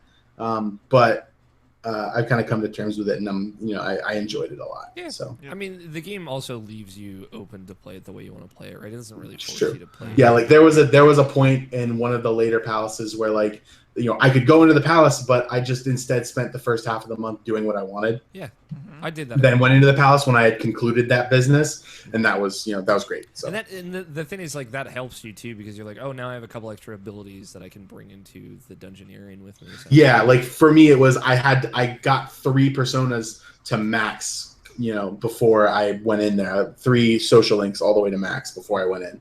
Yeah. So that was a huge difference in what I could do in that palace. So that's for sure. Yeah, it was nice.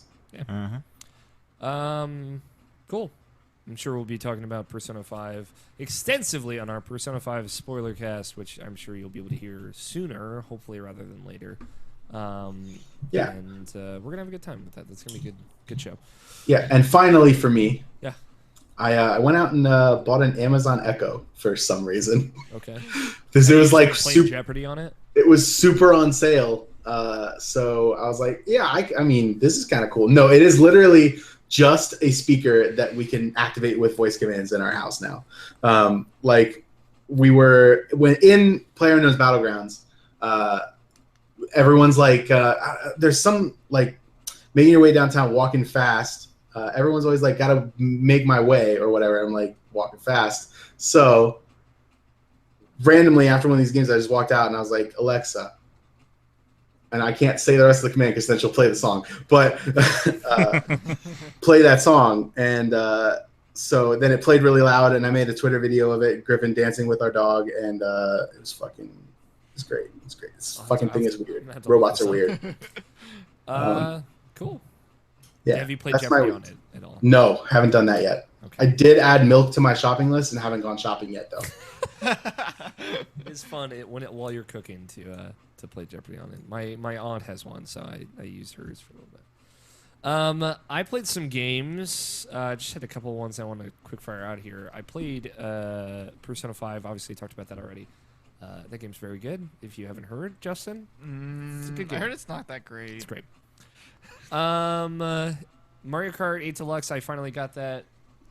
Justin and I actually played a little bit on tabletop mode. I licked that cartridge. Justin licked that cartridge. There's a video of that. He wanted to. It was his thing. I never did it before. I tweeted that out. I still haven't done that. I still haven't tasted the Switch cartridge. It tastes like batteries, man. It's not great. I mean, it wasn't that bad. It wasn't like atrocious, but it's not great. No. Would you want to just have that taste in your mouth forever? I mean, there's water. Water tastes like nothing. Any reason why you came around to get Mario Kart in the end? Just It peer was pressure, more or less? It was peer. It was literally just peer pressure. I swear it wasn't me. It wasn't Justin, but I was just like, we were close to the Best Buy, and I'm like, I've got the money. Like, I know I'm gonna need this in San Francisco, or else I'm not gonna be one of the cool kids. So I just went and bought it. And like I said, I ended up having a $10 Best Buy certificate, so it was $40 total for me after tax. So, which is a good deal. That's honestly a good price for that game. Mm-hmm. Not bad.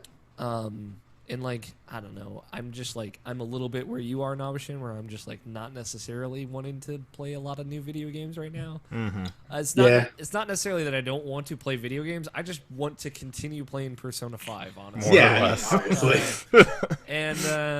And I'm having a really great time doing that. Like I got to like the story beats leading up to the third palace and the whole character that you get there. I'm like, fuck, man, this game is really good. Yeah. So that's been fine. But like Mario Kart 8 is a nice little consumable game, and again playing it again, which I hadn't done in quite a few months, like probably over a year. That game is very good. Justin and I actually played a bunch of battle mode. Yeah, there's some good battle modes. There's this like cops we and were shiny robbers. thieves. We played that with you, Tony, and there's like a cops and robbers battle mode that's actually really, really fun. And the battle, like the arena stages, not the bullshit wannabe track stages, which I guess are gone entirely now, are really good. There's like a Splatoon one that plays the Splatoon music while you're on it, which is great. I will do a lot of things to get more Splatoon music. Hell yeah. Dude, those guitar riffs, man. Those sick licks. Which is great, and like there's like, I think all of those battle mode stages are new, and it pulled some from the classics as well. I think so, yeah. There's some classic ones, like the Super Nintendo one, which they obviously revamped. Yeah. But it is the old stage. Yeah, that one again. So that's really good. I don't know if you've looked at that at all, Nabashin, but if you want to play some online, it's actually really fun. Which is good. That makes this Mario Kart an easy recommendation, especially if you hadn't played it before. But more Flint Hook, I still play that. That's like I just need to play around with something. I'd like you to hopefully play this at some point, Tony, because I think you'd be into it. Which one? Sorry? Flint Hook. Oh, yes. Which Scott's been playing on PC. Yep, I've been playing it. And yeah, that game's still rad. So. Yep. And I'm still not very good at it, but I'm like I learn a lot every time I play it because there's still so much I haven't seen in that game. So it is very educational. I played a bunch of ukulele. Well, not a bunch. Let's say like 40 minutes of ukulele before we actually started recording. You got into the first world. Yeah. Kicked some bad guys, and that was it. Yeah. How you feeling being a banjo fan? I mean, like the whole presentation of it, I really, really like. Like I could very much easily see coming into this. It's it's kind of like the writing in Persona. It's like coming into this and hearing all the and being like, fuck this game. But like that's all like that's endearing to me. That really brings me in, and the writing is still very funny, right? It's clearly like the heart behind the writing is the same people that would have done it before. And I think it's quite funny. So I'll say like playing it generally it feels good, but it feels like a little stiff, but also fluid at the same time. Like it's hard to explain. It is. It's a little off, and it like the game I would compare it to is Recore. It feels very similar to that, where that game just felt a little. It's weird to say it felt budget, like the mechanics felt budget. Oh, okay. I was thinking about it because I remember playing Recore and I was like, I enjoyed that gameplay. It plays well, right? Like it's not a thing where it plays badly by any means. It just feels like maybe like the animations don't transition from like jumping to landing quite as well, and like starting and stopping animations for movement are a little stiff. And like the way that translates to how it feels when you're actually playing it is also a little stiff, but it's by no means like unplayable. To be fair, I only got the first two abilities, which are a general attack and then the roll ability, which you can use to go up slopes. So I haven't really seen any of when that game gets a little more nitty gritty. So I don't know, but I really liked it. Like I want to play more. I still want to play more. I'm still maybe holding off just because I would rather play that game on Switch. I feel like that would be more comfortable for me. So I might just wait until it comes out there, which will hopefully be soon. But I liked it. We also played Humans Fall Flat, which is I don't know if any of you have heard this. You guys have heard of this game? Nope.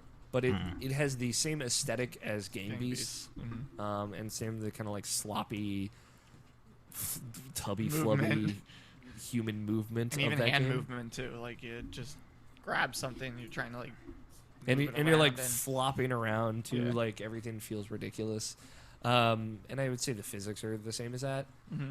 But it is like a one-player or cooperative puzzle game where you're going through levels and then you fall off the level and you just like splat on the next level underneath of it. So we went through like the first 2 or 3 levels. Yeah, just to see how it was. Yeah, it was fun. It's silly. You know? For sure. It's cool because like it has the same silliness of Gang Beasts, but you have a goal. Like you're doing something. I mean, unless your goal is, hey, Alex, let me just take you to the edge and fall off anyways. That was not my goal. That was not a shared goal. It was a shared goal. You came with me by the end of it. You can press buttons. But it's like, it's also funny, but not for the reasons that I thought it would be funny. Like, there's this very dramatic music, and it's like very somber, and there's like this voiceover going of like, humans, when they see doors, can't help but open them. And it's like this weird kind of like social study on human nature type vibe to it. But you're just like a dumb flopping pile of meat walking through doors and pressing buttons. So it's got this kind of juxtaposition there that I think is really funny. So I liked it. Yeah, it's funny. Just you're going through the puzzles a certain way. I'm trying to get there myself, and I'm trying to get up on the ledge, so I'm running with my hands up and just jumping and hoping I grab the ledge enough so I can pull my character up and missing, and it's just a lot of fun. I don't know if I want to play that game by myself, to be honest. I liked that. I looked at my phone for like a minute while we were playing that. I look up and you're like dragging me slowly off the edge, and I'm like, fuck! And then we spend like 10 minutes just me holding onto the edge, you holding onto me, falling off the edge. Yeah. It's good. It's silly. It's silly in a good, endearing way. That's not. It's not trying to play off those same jokes that you've kind of seen time and time again before. Namashin, you get anything this week? Not as much as I would want to. I've been distracted by the Fast and Furious movies and rewatching My Hero Academia for whatever fucking reason, but I did that. But like yeah, just been Mario Kart, more Persona 5, and like a little bit more Nier. DLC came out for that game. So I just played more of that. It's more or less just more arena stuff, so like doing more of the battle stuff. So like that's always fun playing that game as far as that. Really enjoy that game still, Nier.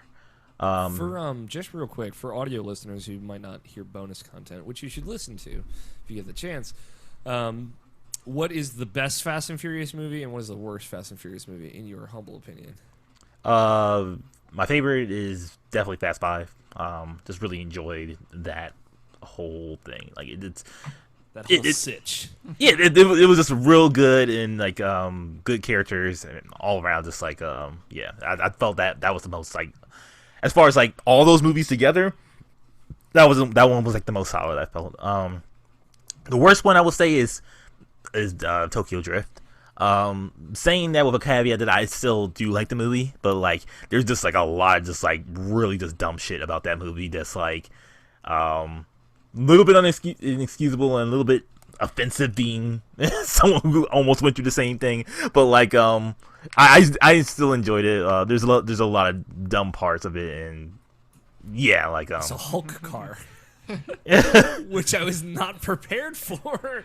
I seen that car in person. It was funny too, because you're right, because like I saw like he's like a big dent in the back of his car, and like he backed up, like there's a hand, okay, and then you see the face, like oh my god, that's so stupid. I lost my goddamn mind. Car is best car. Yeah, it was good.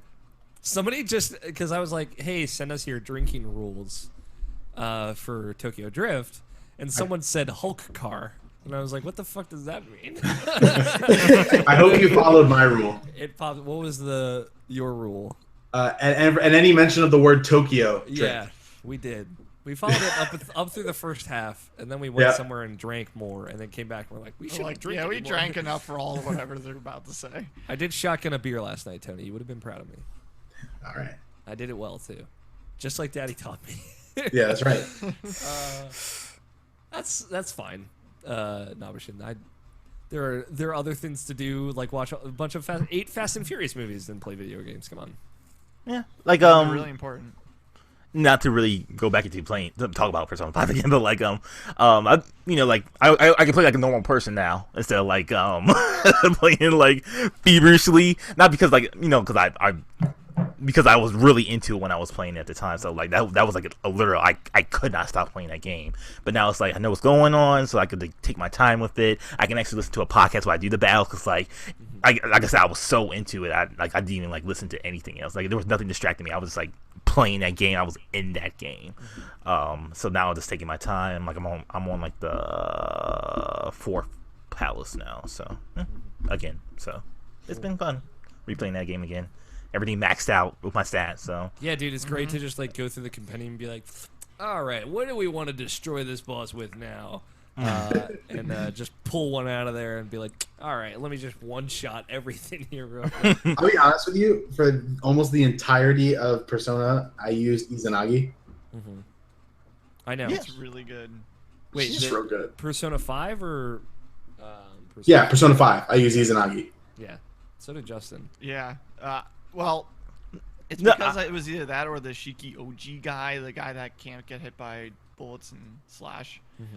But like Izanagi's that, but a little bit better. I'm just not gonna pay for Personas. I'm not a goddamn shill. I was totally okay with it. I also bought the Persona 4 costumes. What's cool is when Oh, you of buy those course. packs, it adds the battle music from. Yeah, the it's great. games. It's So fucking great. I might get the Persona 3 one. Get the Catherine one. Yes, yeah, we I Yes. should. Catherine one. Yeah. Yes. Tell them to make Um, a Catherine too.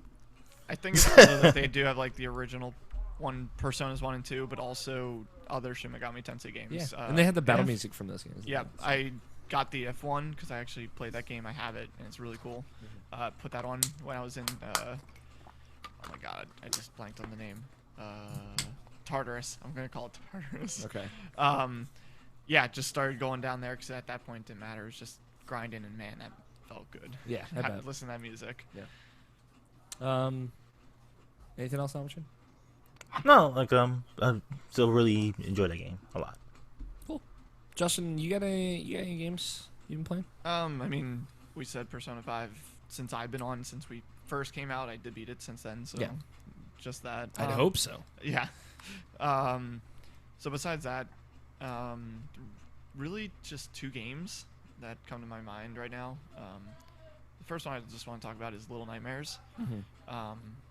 Bandai Namco game, I believe. It's a very short experience. It's probably about like 2.5 hours. Horror, not like super crazy horror. Like you're not gonna be like getting jump scared or anything like that. But it's a 3D platformer. You play as this like really tiny person going through these certain areas. Like one of them is this person's apartment, and he has like super long arms for some reason. There's no like story, there's no dialogue, there's no like papers telling you what's going on. You just kind of have to like piece everything together, and just how it ends on this crazy note. I kind of want more. Okay. And it seems like, and because it was so short, I can imagine there being extra chapters or downloadable content. Because even in the beginning, before it starts, it says checking downloadable content. And I'm like, there's no downloadable content. Why? But then playing through it, I realized there probably will be more chapters. But it's really cool. Like it's hard to explain more than it is a 3D platformer horror game. It has some puzzles, but it's just about the experience. Is it just like atmospheric horror? Yes. Okay. Like you see that guy with the long arms, and Long arms. he has long arms. The And he has spoopy his- man, as he is he's- known. He is very spoopy. Lanky And he has his head covered so he can't see, so he's blind. So they make that an actual mechanic. You step on the boards, he hears it and starts beelining towards you because he can hear you. So you have to find ways around that. At one point, you're climbing up on like these ginormous bookshelves as he's walking around, and you're trying to get through, and you knock something over, and he's like, "What was that?" and tries to reach for you. Okay. Things like that. But it's mostly definitely atmospheric and how everything looks, with how it is with its horror. And like I said, nothing with story. It's all up in your head of how you want to interpret it. But besides that, something that probably is going to be in my Game of the Year list. Almost definitely, knowing you. Yes. You 'cause love I think I everything, actually made- Justin. Yeah, you can't not love everything. You're gonna I have love 12 games everything. in your top 10.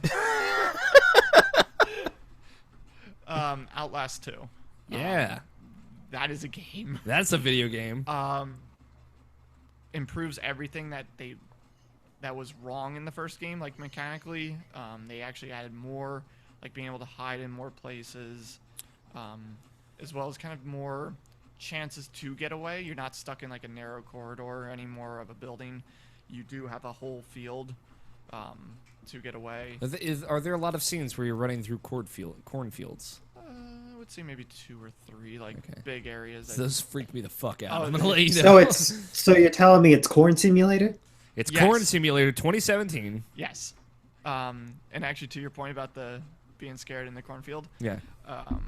first time playing it, I'm just like crouching down in the cornfield because I'm hearing people everywhere. I just stop, turn on because I don't have any batteries. Like I have 1 battery left, so I'm trying to save the night vision. Turn it on, and one person is standing literally right in front of me, and I'm like, oh fuck, oh fuck, oh fuck, and then he walks another way, and I'm like, okay, just keep going, and just kept going. That is the worst thing. and it's a lot of that. Like, it actually isn't like it's not scary. Where the first one had a lot of jump scares, this did have some of those and like really good moments. The best moments, and I told you about this, was, in my opinion, was actually when you went to a school for a certain story purpose, and you're just going through a school at night. Nobody there, like you're hearing noises, you're seeing like weird figures. Is that the in one like distance. from the demo where like the thing comes out of you? Yep. Jesus fucking Christ. You see that shit and like it just freaks you out because you're just like, all right, well, I feel like this should be a safe part. Like it's just story, and then something happens and you're running away from something. I'll tell you, like, so, you know, I told you the circumstances in which I was playing that demo originally. I was being recorded with a fucking night vision camera. Did not sign any consent forms. Still salty about that. But, God, I was just, like, so on edge. Like, fuck, if I give a good reaction, though, you know they're going to use it. Yep. And then when that didn't happen, man, I lost my goddamn mind. Yeah, that and it has all that. Like, they really hit every high note in this one. The story goes places. I don't want to say anything. Yeah. You talk to me about it, but without going into detail, because it's just insane. Just like the first one was with the quote unquote wall rider, the weird ghost thing that chased you around in the first game. Yeah, the Indian burial ground. Yeah. Yeah. There's something else, and it's it's also fucking crazy. It's I think even more scarier. Okay. Because like at some point I feel like the wall rider in that first game, like in that final scene, like he kind of lost his scary. Yeah, because you're constantly running away from him instead of him just being like a weird specter that just starts coming at you through a door when you're about to walk through it. Yeah. And then he becomes the actual thing. There really is something like that constantly chasing you in certain scenes. Is there like an equivalent of like the big guy from Outlast 1? Yes. Okay. And you've probably seen her in the demo. If you play the demo, okay, yeah. She's the one with the ginormous cross axe thing that cuts your junk. Yeah. That girl. Yeah. Yeah, she shows up a couple times. Okay. Yeah, her. You have a demon. You have somebody else. You got some spooky shit. You got some spooky people. How long is it? Actually, I think it took me about 8 to 9 hours. It was actually a really long game, which I actually appreciated. Yeah. Because the first one was about 4 hours. Yeah, the first one was very short, and this one is very story-driven compared to more than the first one. Yes, you still need to find notes and stuff to get the idea of what's going on, because if you don't pick up any notes in this, you'll get the idea of the one thing. Everything else will just be lost to you. Okay. And Is that why the ending's like controversial now as far as being bad, or is it just a bad ending? No, I don't remember hearing anybody say bad ending. It's a lot of people talking about it and rumors and thoughts on it, but everybody's been concise on what they think happened now. Okay. But bad end, yeah. No, like I said, I haven't seen that, so I don't know. Sure. But like I said, I love that. Like the whole everything. They haven't announced any DLC yet. I hope they do. I want another story in there from another perspective. Yeah. Because there's definitely There's places room you for can that? do that. Oh yeah. Okay. A certain group in that game you can definitely tell a story from. Okay. So is it rad? Yes. You said you liked the first one more. I do like the first one more, but I think that's because it was at a time where like those games were starting to get like that. Like people are trying to find their way into horror games like that. Trying to tell a story-driven game without having a weapon and all that stuff, and it hit it really well. Yeah. This one does all those, fixes them, like I said, but I think it gets too crazy. Like the areas are too open where you're like, okay, well where the fuck am I supposed to go? Okay. All right, I'm gonna hide in this cornfield, go this way, and hope I'm going in the right direction because there's people around me, so I can't clearly run. Maybe if I played a couple games, I might be able to game it like I did the first one, where I could literally make the one guy just keep chasing me around a well and never get caught. So I probably could do that again if I played it enough. Cool. Yeah, I'm glad you liked it, dude. It, like I said, we were talking about it. I think I like it more than Resident Evil 7. Okay. But again, Gasp. but I think that's because of the story, and it is a sequel to Outlast. I can say that. Like there are things from the first one that come into play with this one, so that's what helps as well. Yeah, for sure. Anything else? No, that's really it. Cool. Scott, How we doing? How we doing on time? Doing pretty good. Yeah, we're doing good. Yeah, we can round out the games with you. What's going on? What you been playing? Well, we already talked about Battlegrounds. We already talked about Flint Hook for the most part. Did you beat the first boss in Flint Hook at all? Same thing. Beat the first boss. I ran one floor the next dungeon, getting the hang of it more or less. It's good. Yeah, I found out what you mean about all the meta stuff, and now that I'm used to the menu, it's no longer a problem. Okay. Do you like the kind of like pick your upgrades, go through the black market stuff? Yeah, because it's when you first get into it, you have no idea what any of it is. You like when I was first going into it, I thought I was picking up upgrades or buying upgrades as choices, extra choices for my deck. Yeah. And that's not what was happening at all. Yeah. Yeah. No, they were being applied. Yeah. It is kind of like ambiguous with that. You can go in like the pause menu and see like what power-ups and perks you have for that specific run. Yeah. But you just gotta use the booster packs. Those are your permanent ones. So. Yep. But it's like I think it's a rad idea to like have all of these upgrades that you can see in the field, and then you can get them in booster packs and know like, hey, this like really made my game better, so I definitely want to take this in every run I do. Right. And I've been like mixing and matching them to different effects, and had some success, some terrible failure. So. I'm guessing you tried the dice then.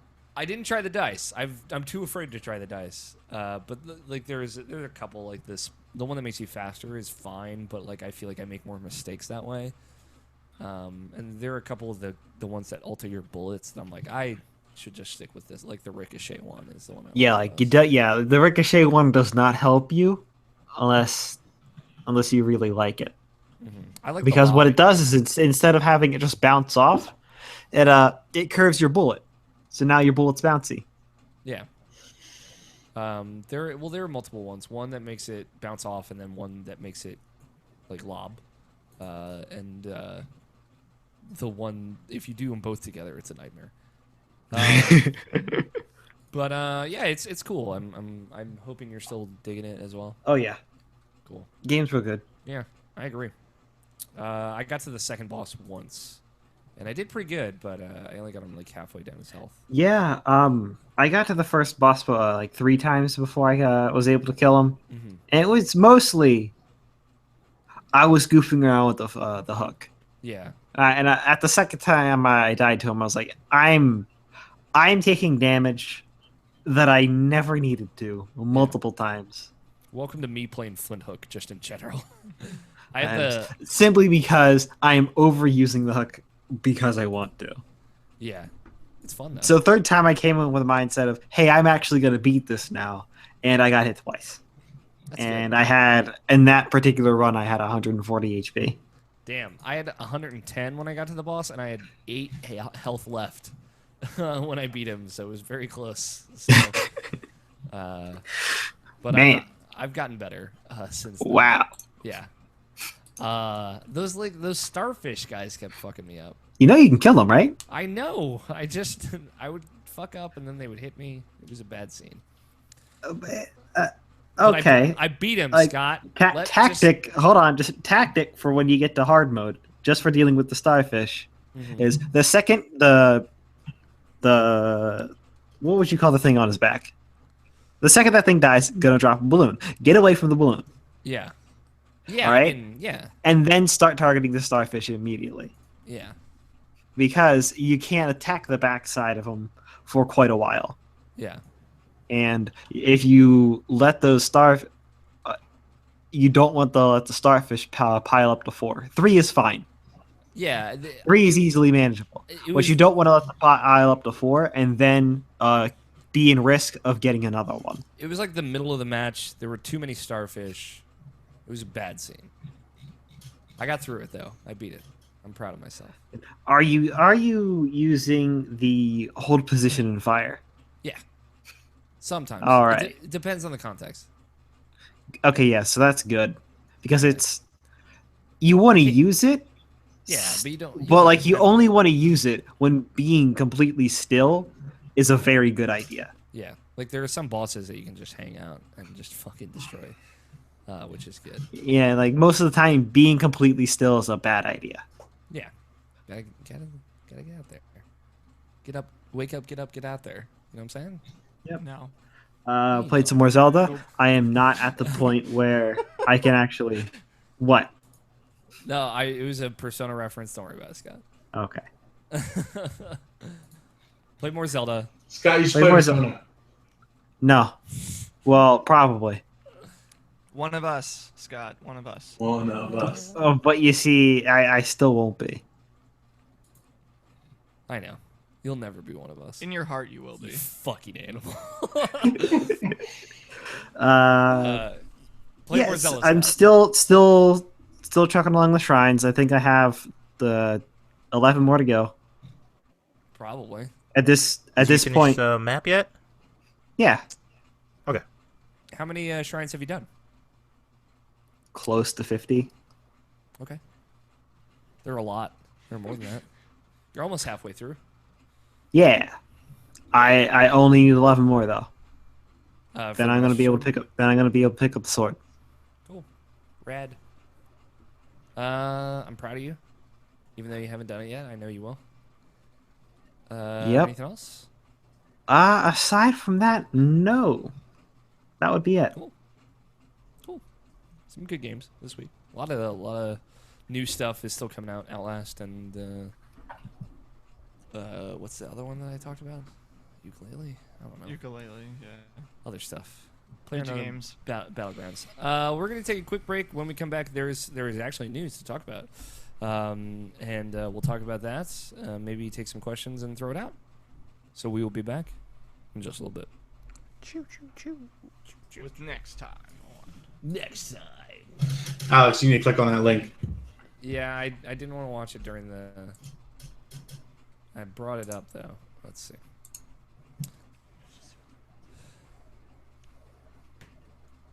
It's also up here on my computer screen. Look, you can My see eyes it. are really fucking bad.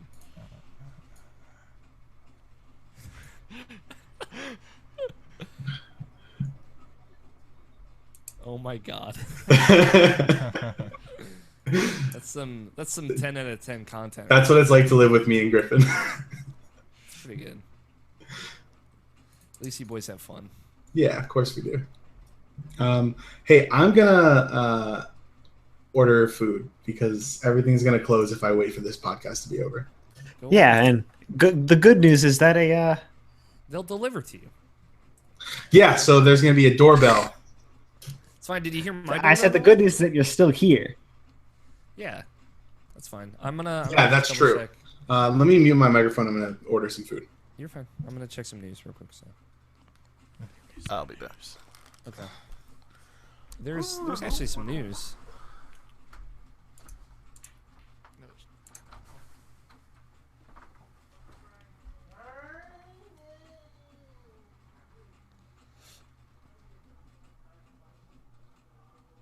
Do you want to power off your PS4 and pack it up? Good boy. It's the top one.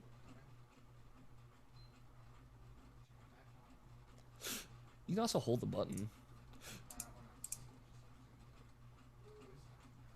Yeah, you hold it and it'll beep again after you hold it for like 10 seconds. It'll turn off. But now it's too late, Justin.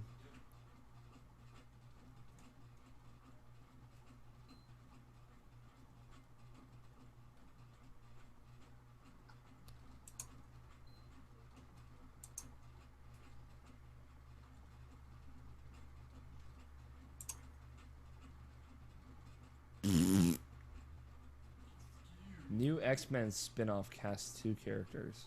Great. Fuck you, movies.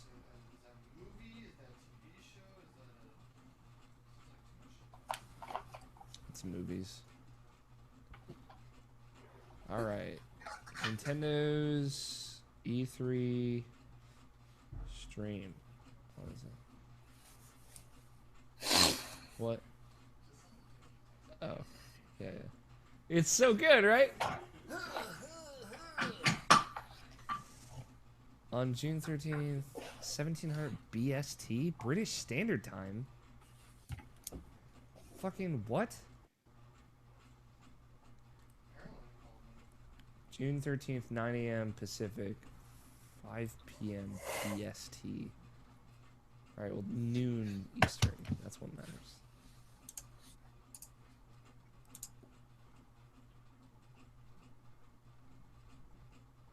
Cool. Look forward to seeing Mario Odyssey.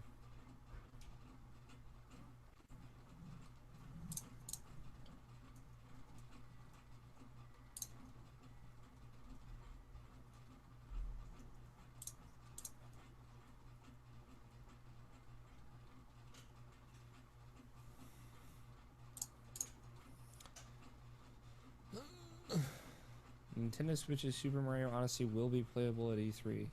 Yes, we know. Sad. I would love to borrow it. I'll take care of it, I promise.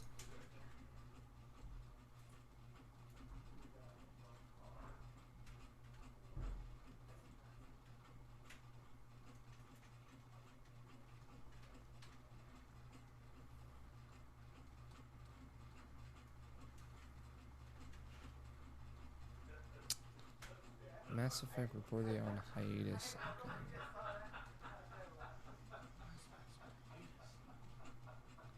Who's laughing? Is that you, Scott? Or is that an option? Nope. It's an option, I think. I could tell it was his laugh, I heard.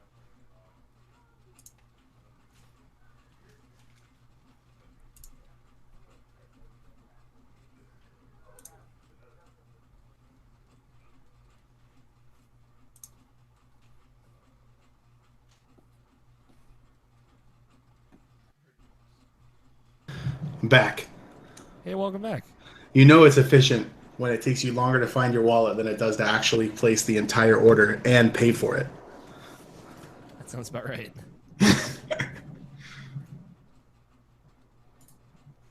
Also, I sent you a text, Alex. Oh, yeah. Yeah, that's my theory. That's your theory? Okay. You sent this to Justin as well. I thought you sent it to an option. No, why would I send it to Option? He doesn't need to know about that. It's true. You're right.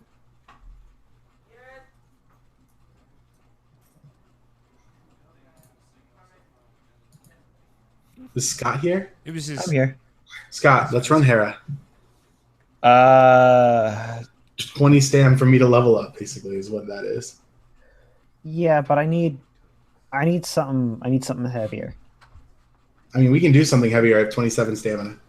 No, what's gonna give us 100,000 experience? Let me see. Hera Dragon Descendant is right now. Can we kill that? No, I didn't think so.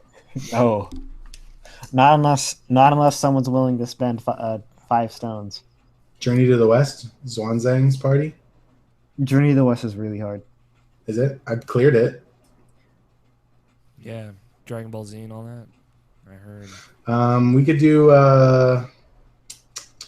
Ra's Descendant. Is that guy easy? It's pronounced Ray Shuggle. I'll Dragon take that. Frog. Wait, what about Jormungandr? I remember him being pretty easy. Or Jorm. Athena. Yeah, most of the Let's do Athena. Sphinx and below is really easy. So I'm gonna go ahead and I'm gonna take a look at what they give. Okay. Let's share Athena.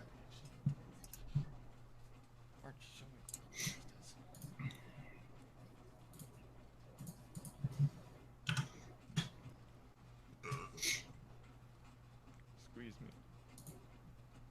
You are squeezed. I should actually refill my water while we're waiting for Noam. I'm right here. Oh, he's here. All right, he's still gonna fill NATO, you in the chat, I need you to send me a Switch friend request so we can play the Switch together. NATO is watching Alex and Bless. Ah, okay. Going at it, I think. Hold on a sec. I'll be right back. Yep.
Hi. I am back.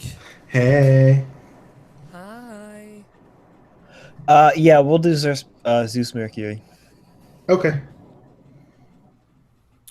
Wait, no, I've already cleared that one. Let's do Athena. I'm not gonna level on anything else. Fine. Zeus Mercury. I don't even need him. Herpes. I guess that Zeus guy. Utaware. I shared the Runo? room. Oh shit! Is this gonna Steam? If it is, will you get it? No, I'm looking. I'm checking for the bet. Are we doing Izanagi? Yeah. Are you talking about Vanquish? Dude, you gotta level up that Venus. No. This fucking Utaware Rumono. I'm aware. Weeb. Did you just get it? No, I just been real easy. All right. It's also not awoken, so. Right. Wait, Alan Wake still on sale? I mean, I already have it, but It's $2.99 if you don't. I mean it is worth it. The Alan Wake franchise as a whole is $3.99. It's still worth it. Yeah, dude, very worth it. Upcoming. There we go. Got that cross Skyfall.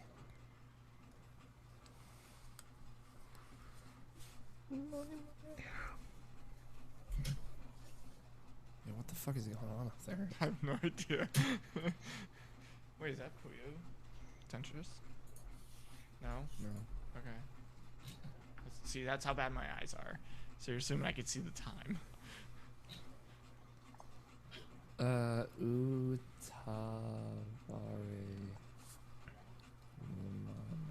Almost time for the orchestra, Justin. I know, it's sneaking up way quicker than I thought. Yeah, I know. I still gotta figure out how I'm gonna do that. My plan is for Scott, You're you gonna never drive to her be able to through. activate Izanagi or Meter. Yeah, me and my I friends mean, are I got just skills. driving up there. Mm-hmm. It's not that bad for you though. No. But the good thing is it's not in New York, or I wouldn't be driving. All right, it's PS4 and Vita. I'm probably just gonna have to like take a bus up to New York and then take a plane back. So I think that'd That's not probably too be the bad, best though. way. Yeah, to it's do not it. too bad. That'd be the most efficient way of saving money as far as that. Because I'll be. Yeah, like I said, the only problem is, like I said, the convention or whatever it is, the concert hall is not in New York. So if you get a bus into New York City, Mhm. you're gonna be paying a ton to get out, because that's gonna be a taxi ride for sure. Because I think there's a. I think what I'm gonna do, because I think I looked this up. I was like, I'll take a bus to New York to get there, and then after the orchestra is over, I'll take the train to the airport and then the airport back home. And I think that'll be like most thing I have to pay for the airport is like $200 for that flight, which is stupid, but whatever. Because it costs more. Because to do a round trip to New York and back it costs more than me going to California, which is real dumb. That's pretty dumb. That's really dumb, but yeah. Yeah, dude, it cost me over $100 more to fly to Austin, Texas, which is halfway to California, than it takes me to fly to San Francisco, one of the most expensive cities in the world. Mm-hmm. Yeah, I think my flight home and back was $400. Yeah, for me it was a $336 to San Francisco. Yeah. To Austin it was $486. It's worth it. Yeah. Well, everything is bigger in Texas. True. Is there a Twitter account for Fire Emblem? Probably. I'm trying to compose this bet here, and Fire Emblem bets. well, there's a Fire Emblem game that comes out next week, Yeah. which I actually kind of want to get. Dude, That's a I good kind of want to get it too, dude. Yeah, You don't want to try play your get it. 3DS anymore. I know. No, you're right. Yeah. The only thing I should play my 3DS for is for $9.99, which I will play on that. Don't tease me. I know, man. I got a plan. This fucking dumb, bad-looking anime game doesn't come out for 9 days, though. But the review embargo could be before then. No, we'll do. Why don't you use the official Nintendo account? Yeah, we'll use the official Nintendo.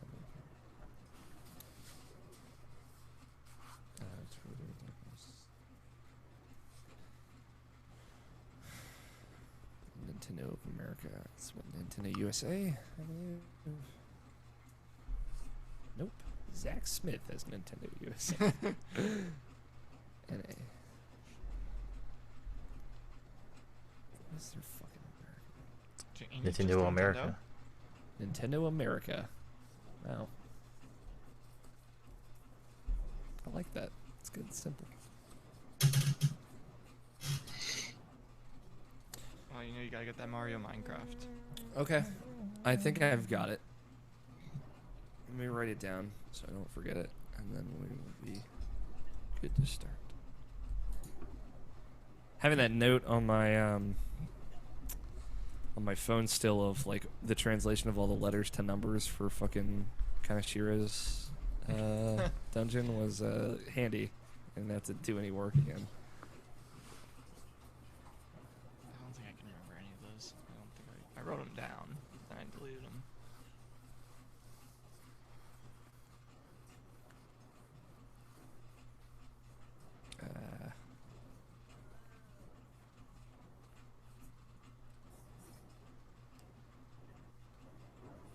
Fire Emblem Shadow of Valencia. What did you call me? I know.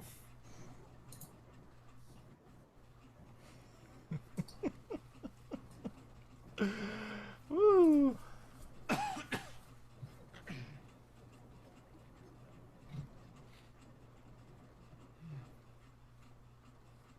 Alright, I'm almost ready. Bear with me. And we're back. That's about right. Alright. Bum, bum, bum, bum. I'm working on News it. in gaming. Alex, Gaming! take your time.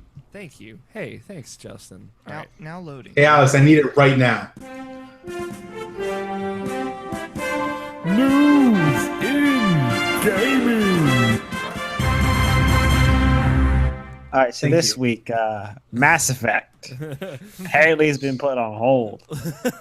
Scott, are you my newsman? No, I'm rushing you. Well, Mass Effect are reportedly on quote-unquote hiatus. Oh my god, Oh, sorry. Jesus, what is going on? That was the GameSpot video. That was just for Justin and I, but scared me. Whew, got me jumping. I guess there was like an earnings call or something recently, and EA said, and I'll quote here: "Our teams at BioWare and across EA put a tremendous effort into bringing Mass Effect Andromeda to players around the world." And this is coming from Yannick Roy, who is studio director of BioWare Montreal. To continue the quote, he says, "Even as BioWare continues to focus on Mass Effect Andromeda community and live service, we are constantly looking at how we're prepared to move to the next experiences we will create. The teams in EA Worldwide Studios are packed with talent.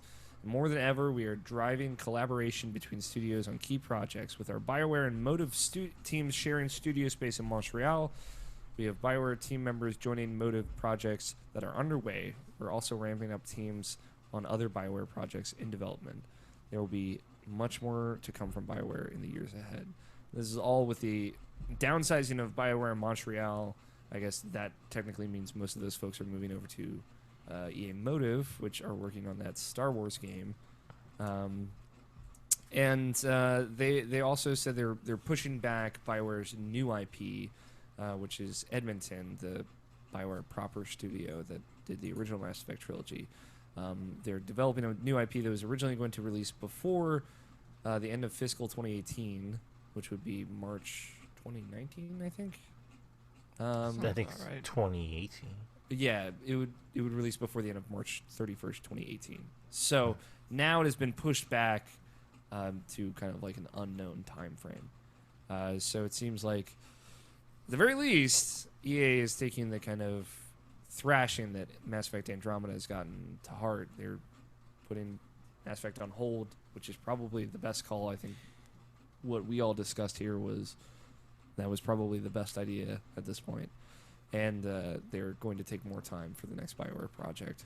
I don't know if that necessarily means BioWare Edmonton needs more time, but at the very least, if they're looking at this as like, hey, if we can give a project more time, then let's do it. It's probably the best call still, because Mass Effect Andromeda was very clearly rushed out, so and had a number of issues past that on top of that. So how do you feel about this, Navishin? It's just it's weird, right? Because it's like, obviously I'm not a fan of Andromeda, but like some people are, and like and the people who are fans of the of what that game is like the drawbacks is because of like the fact that that game got rushed out and like it wasn't as polished as it should be. That's probably like the only real negatives about that game for the people who do like that game. And it's a bummer for those people who like really enjoy that game and felt like, oh yeah, this is a really good evolution of Mass Effect, and like and where they could take that series, and like the possibilities for them, just to do something new. That they see more than like something that I see from it. So I just feel like that is just a big bummer. And like obviously Montreal tried their best with this game, it just didn't turn out the way they wanted to, and like they just ran out of time. It just like at the end of the day, it feels like this coming as a consumer who bought that game day one and like put my faith into something that's I felt like they deserved like a blind like you know, like even though like the early release of it didn't pan out too well, I feel like I could give my blind faith to it. I'm pretty sure it still turned out okay. As a consumer, I just felt like it's just unexcusable for a game to be released in that state for any reason whatsoever. I just feel like this is just something. I'm trying to be like the most diplomatic as I could possibly be about it. Like it's basically just a bummer. This thing, it just happened to them. They tried their best. It didn't turn out the way they wanted to. They ran out of time. And this is just business being business. Yeah. At the end of the day. Yeah. Like I don't think it is a bad thing to distance yourself from the Mass Effect franchise as a name. Like, I don't think that BioWare Montreal by any means can't make a great game. But I think that the game that they were making was already like taking the ending of Mass Effect 3 and already trying to make something new from that was a tall task to begin with. And it was maybe, I don't want to necessarily say it was unfair, but to some extent it is, right? Different studio, different director, different studio head, and it's a totally different vision. And on top of all of that, that game being rushed out and clearly not having enough time in development and maybe being more ambitious than it needed to be to some extent, which is not a bad thing, but it's just like you need time to go with that ambition. Like, look at The Witcher 3, which is like a too ambitious game, but had enough time to be too ambitious, and then got it done and pushed it out, and you get a magnificent game at the end of it. So, like, with the right amount of time and polish, I think you can make that work. It's just that wasn't happening. So distancing yourself from Mass Effect, distancing yourself from a project that is such a large undertaking and is as big as Mass Effect Andromeda is, I think will be the better decision in the long run. Like, if they can make something smaller or more focused, that's original and that they can feel ownership to and kind of get back on the right foot with, I think that will also help them morale wise. I can't imagine that anyone at BioWare Montreal is in good spirits after the release of Mass Effect Andromeda, especially with all the death threats and everything happening. So, yeah, that's another a can of shit that doesn't really need to be done at all for any reason. So so like I think distancing yourself from that name, from that brand, making something new or original, or just working on something smaller, or helping another studio with another project like Motive, I think is a good thing for the people there. I want to hope, I want to believe that, even if like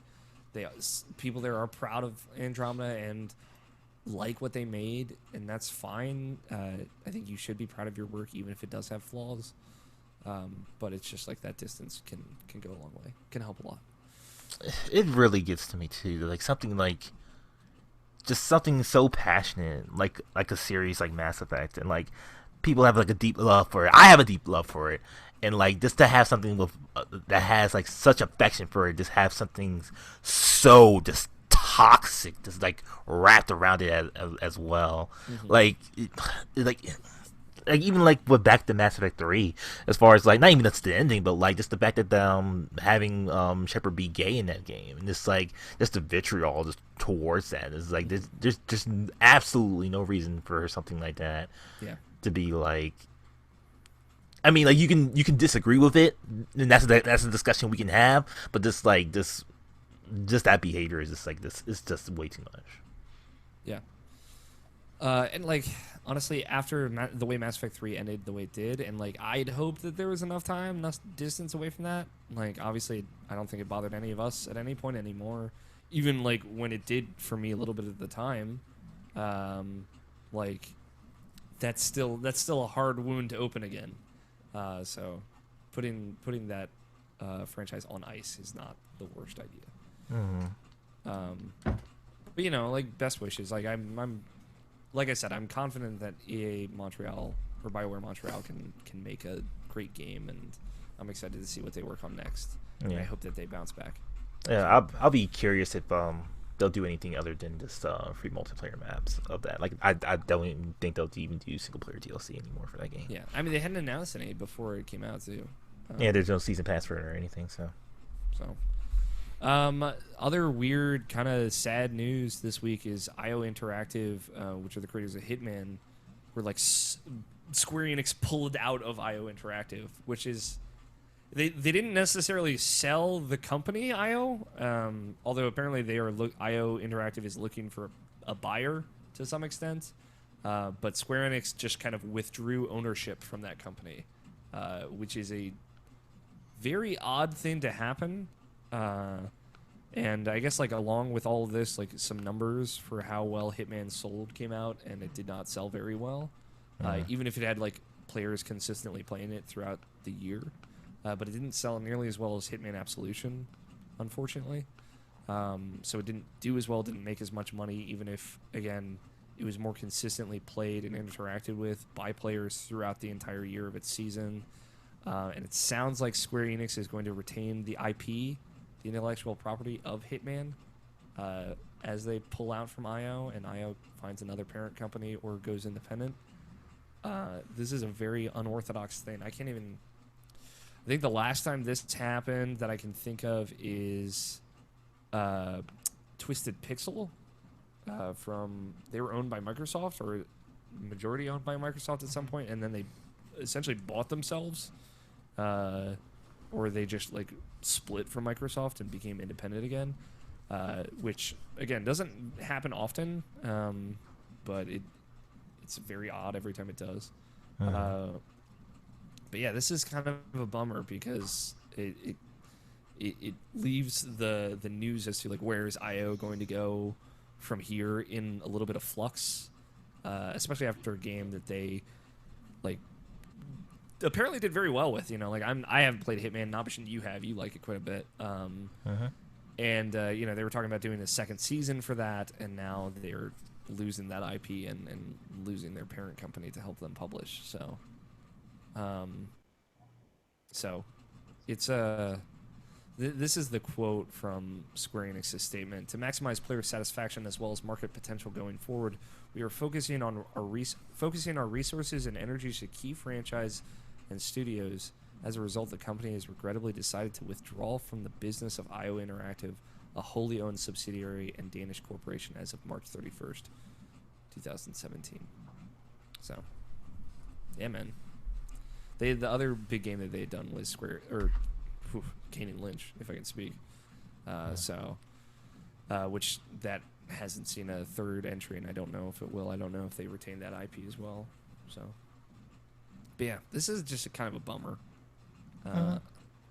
But you know, like, it's not like, you know, IO is necessarily being shut down.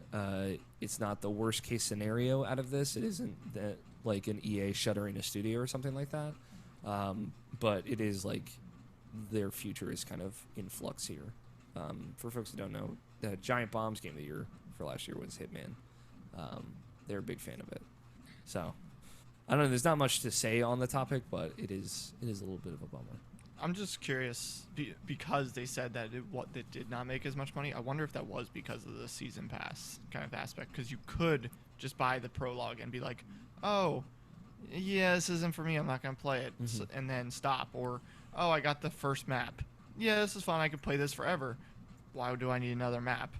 I think if they sold the game just straight out all the way, like $60, I think it might have actually done better. I think At least the thing, in my opinion. I think it was just like the whole thing was confusing when it came out because like if you were like someone who was like generally like if you played Hitman in the last year, like you were, I guess you would say like the hardcore of hardcores of gamer, because like there wasn't a disc version till like maybe like a few months ago. So like you know, and then it was always online, and like you know, when it first released, it was like a whole bunch of like mixed messaging, and like no one really knew what the game was at first. So like I just felt like it was like bad communication that really like made that game not get as big as it should be, I should say, because like it had good word of mouth through the entire year, but like I don't think anyone knew actually how to get that game.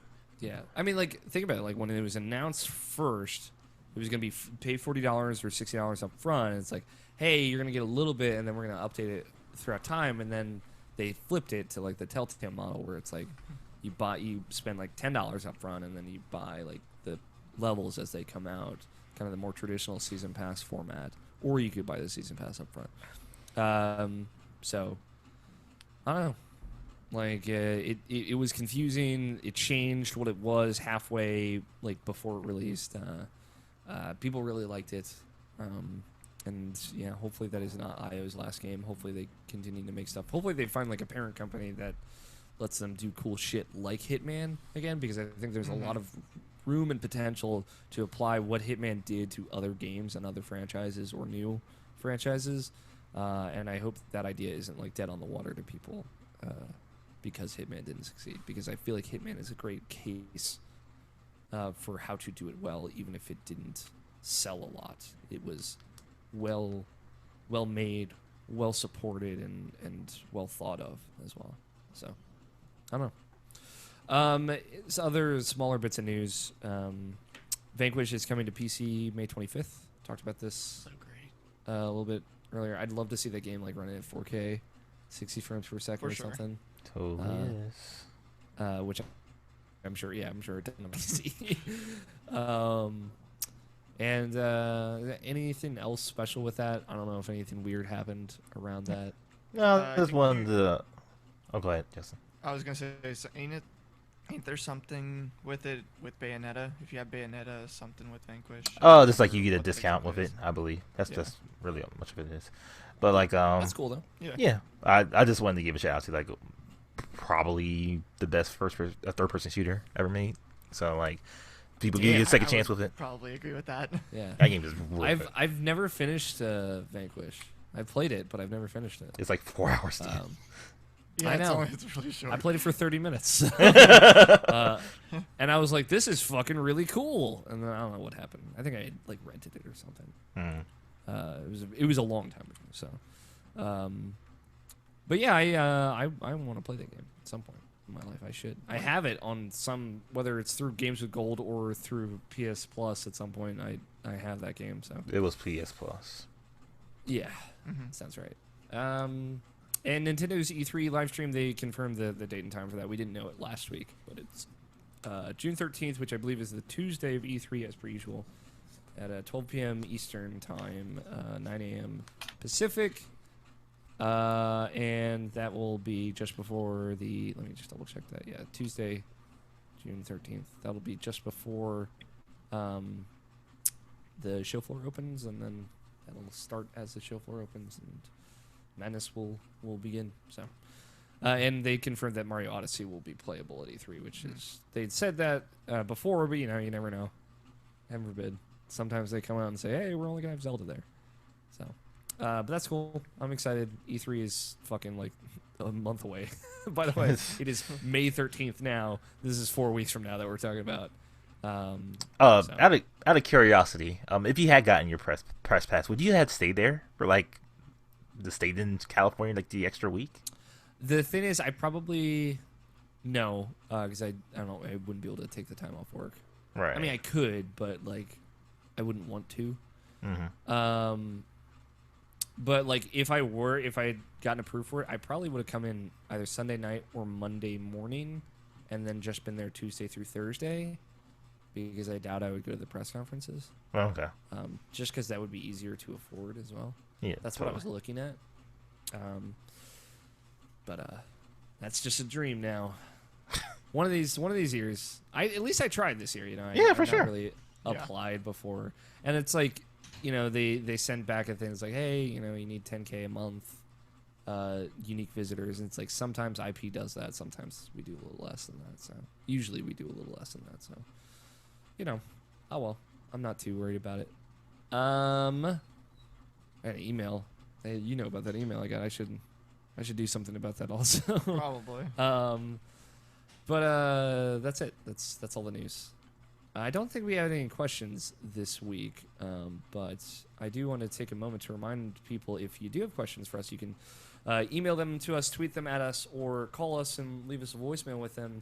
The email address is mailsack@irrationalpassions.com. You can leave us a voicemail at 404-590-1337. Standard long distance fees do apply. Or you can tweet your questions at IrrationalPod with the hashtag IPQ. If you use the hashtag, it makes it much easier for me to find. Some other stuff, if you'd like to stay in touch with all of us, we are on the Twitters. I am at AlFighter27. Scott is at WUTTHCHUZ. You guys got to play that Players Unknown Battlegrounds or whatever with Nate also, as a reminder. That's true. He knows where to find us. He does. He knows where to find us. Tweet at Tony Horvath, which you can follow Tony at. We're probably going to play right after the show. Yeah. So if you're interested, just barge in. He was watching earlier. He went to go watch Alex versus Bless. They're doing a Mario Kart tournament right now. So he might be around afterwards. So, Nabishin is at NABESHIN186, and Justin, you were at the Sigma Omega. And you should follow Justin because he's a little anime boy and he's cute. Maybe. We were like drunkenly tweeting about Fast and Furious last night, and that was pretty good. I think you were drunkenly. You're right, it was just me. You can follow the site on Twitter at IrrationalPod. Some other stuff, rate and review us on iTunes and Stitcher. It helps us out a lot. And you can check out video stuff, twitch.tv/IrrationalPassions and youtube.com/IrrationalPassions. Y'all better be fucking excited for these Extra Life videos. Ding dong. I swear to God. Ding dong. Hello. I swear to God. Now I have to leave that in.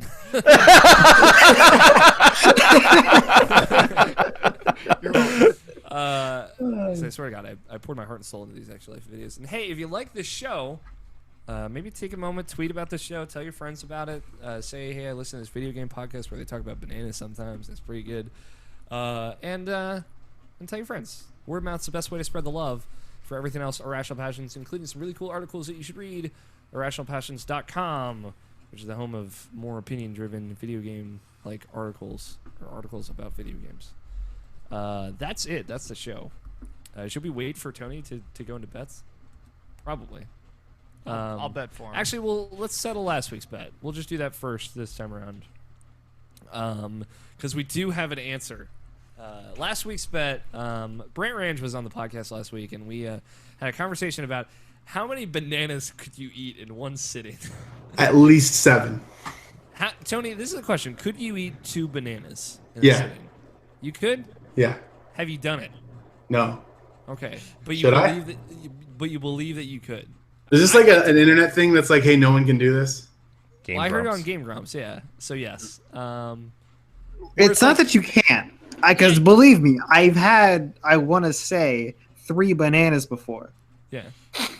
But like, it's by the 3rd banana when I started, it's like, I don't want to eat this, but I opened it, so now I'm committed, so now I have to. And I will definitively say yes, I can eat 2 bananas in one sitting. Yeah, but would you feel good about it?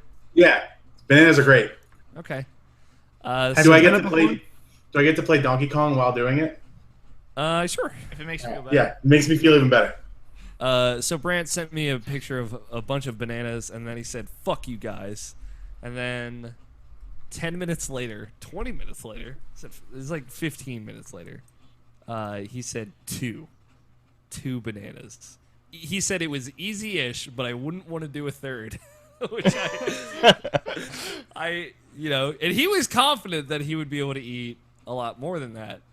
So I had bet 2, Scott bet 4, Nabishan bet 3, Brant had bet 2. So Brant and I were both on the money, and Brant was on Team BBC. So that means both teams get a point, which doesn't help us at all.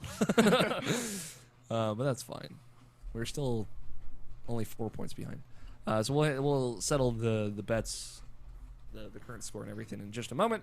This week's bet, Fire Emblem Shadows of Valencia. Valencia? I don't know how to pronounce it. Jeez, how long is this fucking this note that I have? Fire Emblem Shadows, Shadow of Valencia? I don't know. It's the new Fire Emblem game for 3DS comes out next week. I want, at the time of recording this show, I want to know what the most recent standalone tweet from the official Nintendo of America Twitter account about Fire Emblem, right? About this specific Fire Emblem game. So the most recent standalone tweet from this account about Fire Emblem. How many full words will be in that tweet? Ampersands do not count. Hashtags do not count. Does it have to say Fire Emblem in the tweet? It just has to be about Fire Emblem Shadow of Valencia. Okay. So it could have like a link to a thing about Fire Emblem, like that counts as a tweet about Fire Emblem. Does the URL count? The URL does not count. Full Okay. words. Okay. How many full words? Keep in mind, Twitter does have a limit of 140 characters. Does not apply to images. Do you have a number in your head, Justin? Yes. Okay. I'm going to type mine in the chat. Don't look, Justin. Don't look.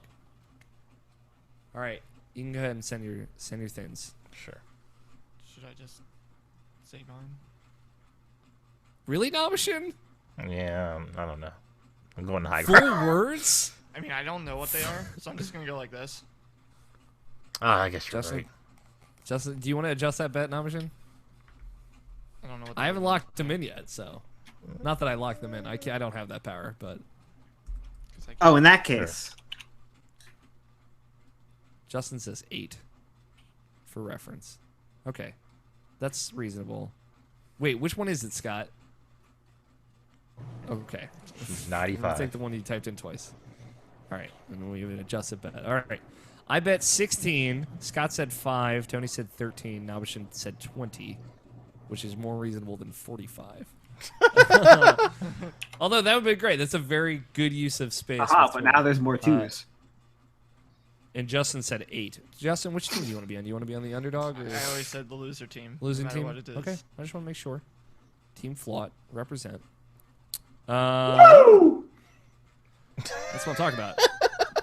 So the team totals after last week's bet, where we both won a point.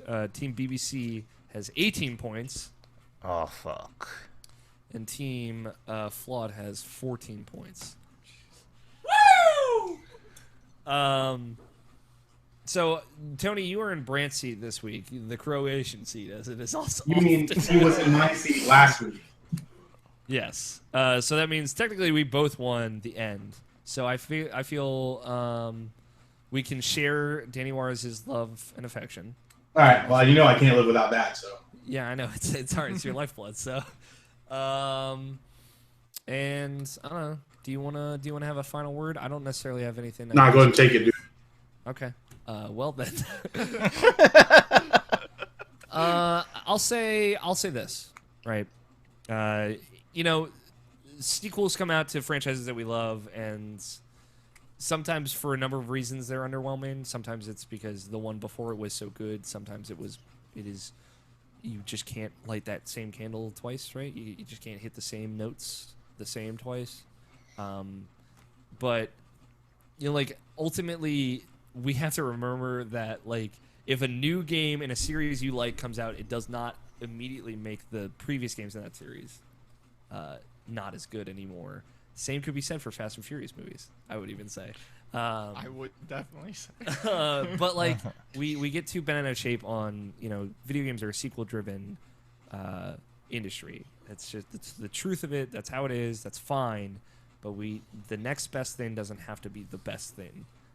We can love things that are older and have them be great, as long as we don't like too deeply root ourselves in nostalgia. So maybe if Mass Effect Andromeda didn't do it for you, maybe if Persona 5 didn't do it for you, it's not a big deal. We'll get through this. You can still like the older ones. But that doesn't mean we get to shit talk anybody or behave in really incordial ways and be assholes on the internet. We just got to just remember, different strokes for different folks. Yeah, I mean, maybe Zelda didn't do it for you. I mean, Skyward Sword was fucking great, so. Yeah, it's true. I hear that's one of the worst games ever. Let's end the show. Justin, thanks for coming on. I try. I hope you had a good time. Yes. Thanks for making the fucking time in your week, Tony. Jesus Christ. I'm sorry. Thank you to Danny Wiesner for our opening music of Two Player Co-op and our closing music of The World is Saved. Great music. Go check it out. DannyWiesner.bandcamp.com if you haven't already. Thank you, Scott. Thank you, Tony. Thank you, Nabishin, for joining me. As always, I love you guys. Oh, winky face. Gross. One last thing. I do want to throw this out, actually, real quick. If you're going to be in San Francisco in the first week of June, Nabishin and I will be there. Just found out Roger Bicorni is going to be there. Yeah.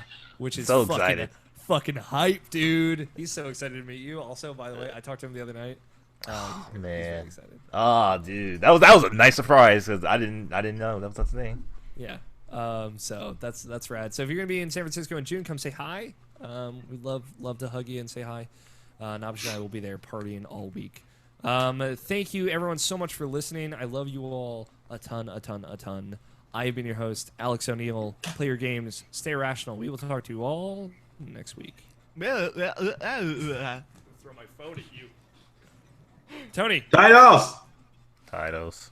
The snap message. I'm using tilt controls. I never want to play Minecraft. Scott is a sniper god. Bush tactics experts. Hulk car. Justin loves everything.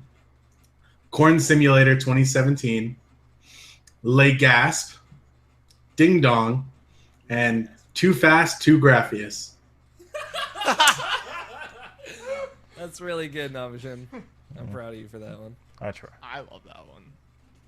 We hungry. So hungry. Somebody I tweeted out that Too Fast, Too Furious was totally forgettable, and somebody said to me, "But haven't you heard how hungry they are?" I just couldn't. That is the best part about the movie. You got any food? We hungry. Dude, so fucking Roman hungry. is the best. What do you like, Scott? What title do you like? I don't know. I don't like these ones. Wow. Okay. Not even Hulk car? No. Remember, I watched that movie. I don't remember I Hulk know. car. It's pretty great. Well, pick one that you like, that you dislike the least, or like the most. Double negative. I'll take the Justin loves everything. What'd you like, Justin? Everything, apparently. Too Graffius made me laugh. Everything. I love everything. Too Fast, Too Graffius? Correction, Yeah, everything. That one or Hulk car. Everything. Or Hulk car. Or Hulk car. Okay. Tony? I'm using tilt controls. Nabishin? Too Fast, Too Graffius. Because it's clever. It is It clever. is very clever. You can pat yourself on the back for that one, Nabishin. Yeah, I have my moments. Yeah, Too Fast, Too Graffius is good. I like it. Episode number. Hold on. What? You got something special for this? No, keep going. I'm just thinking of something right now. Okay. It's 328. Do you know the spiel? You've been on like 7,000 times, Justin. Maybe. What number is it again? 328. 328. that it won't fit on 2 hands. It's a 3-digit number. Okay. One of them is an 8. 328. 328. Okay. I'll say the title. I'm okay with that. Whenever you're ready, buddy. All right. Actually, no. Tony, you say the title because I said What? it last week. Too Fast, Too Graffius. What? Too Fast, Too Graffius. We hungry. We hungry.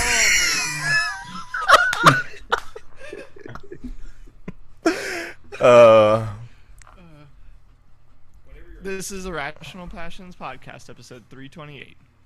Too fast, too graphious, cause we hungry. All right, I think it cut out, but I think we got it. I trust you. I mean, I got it. Yeah, you got it. You got it on your tracks. It'll be fine.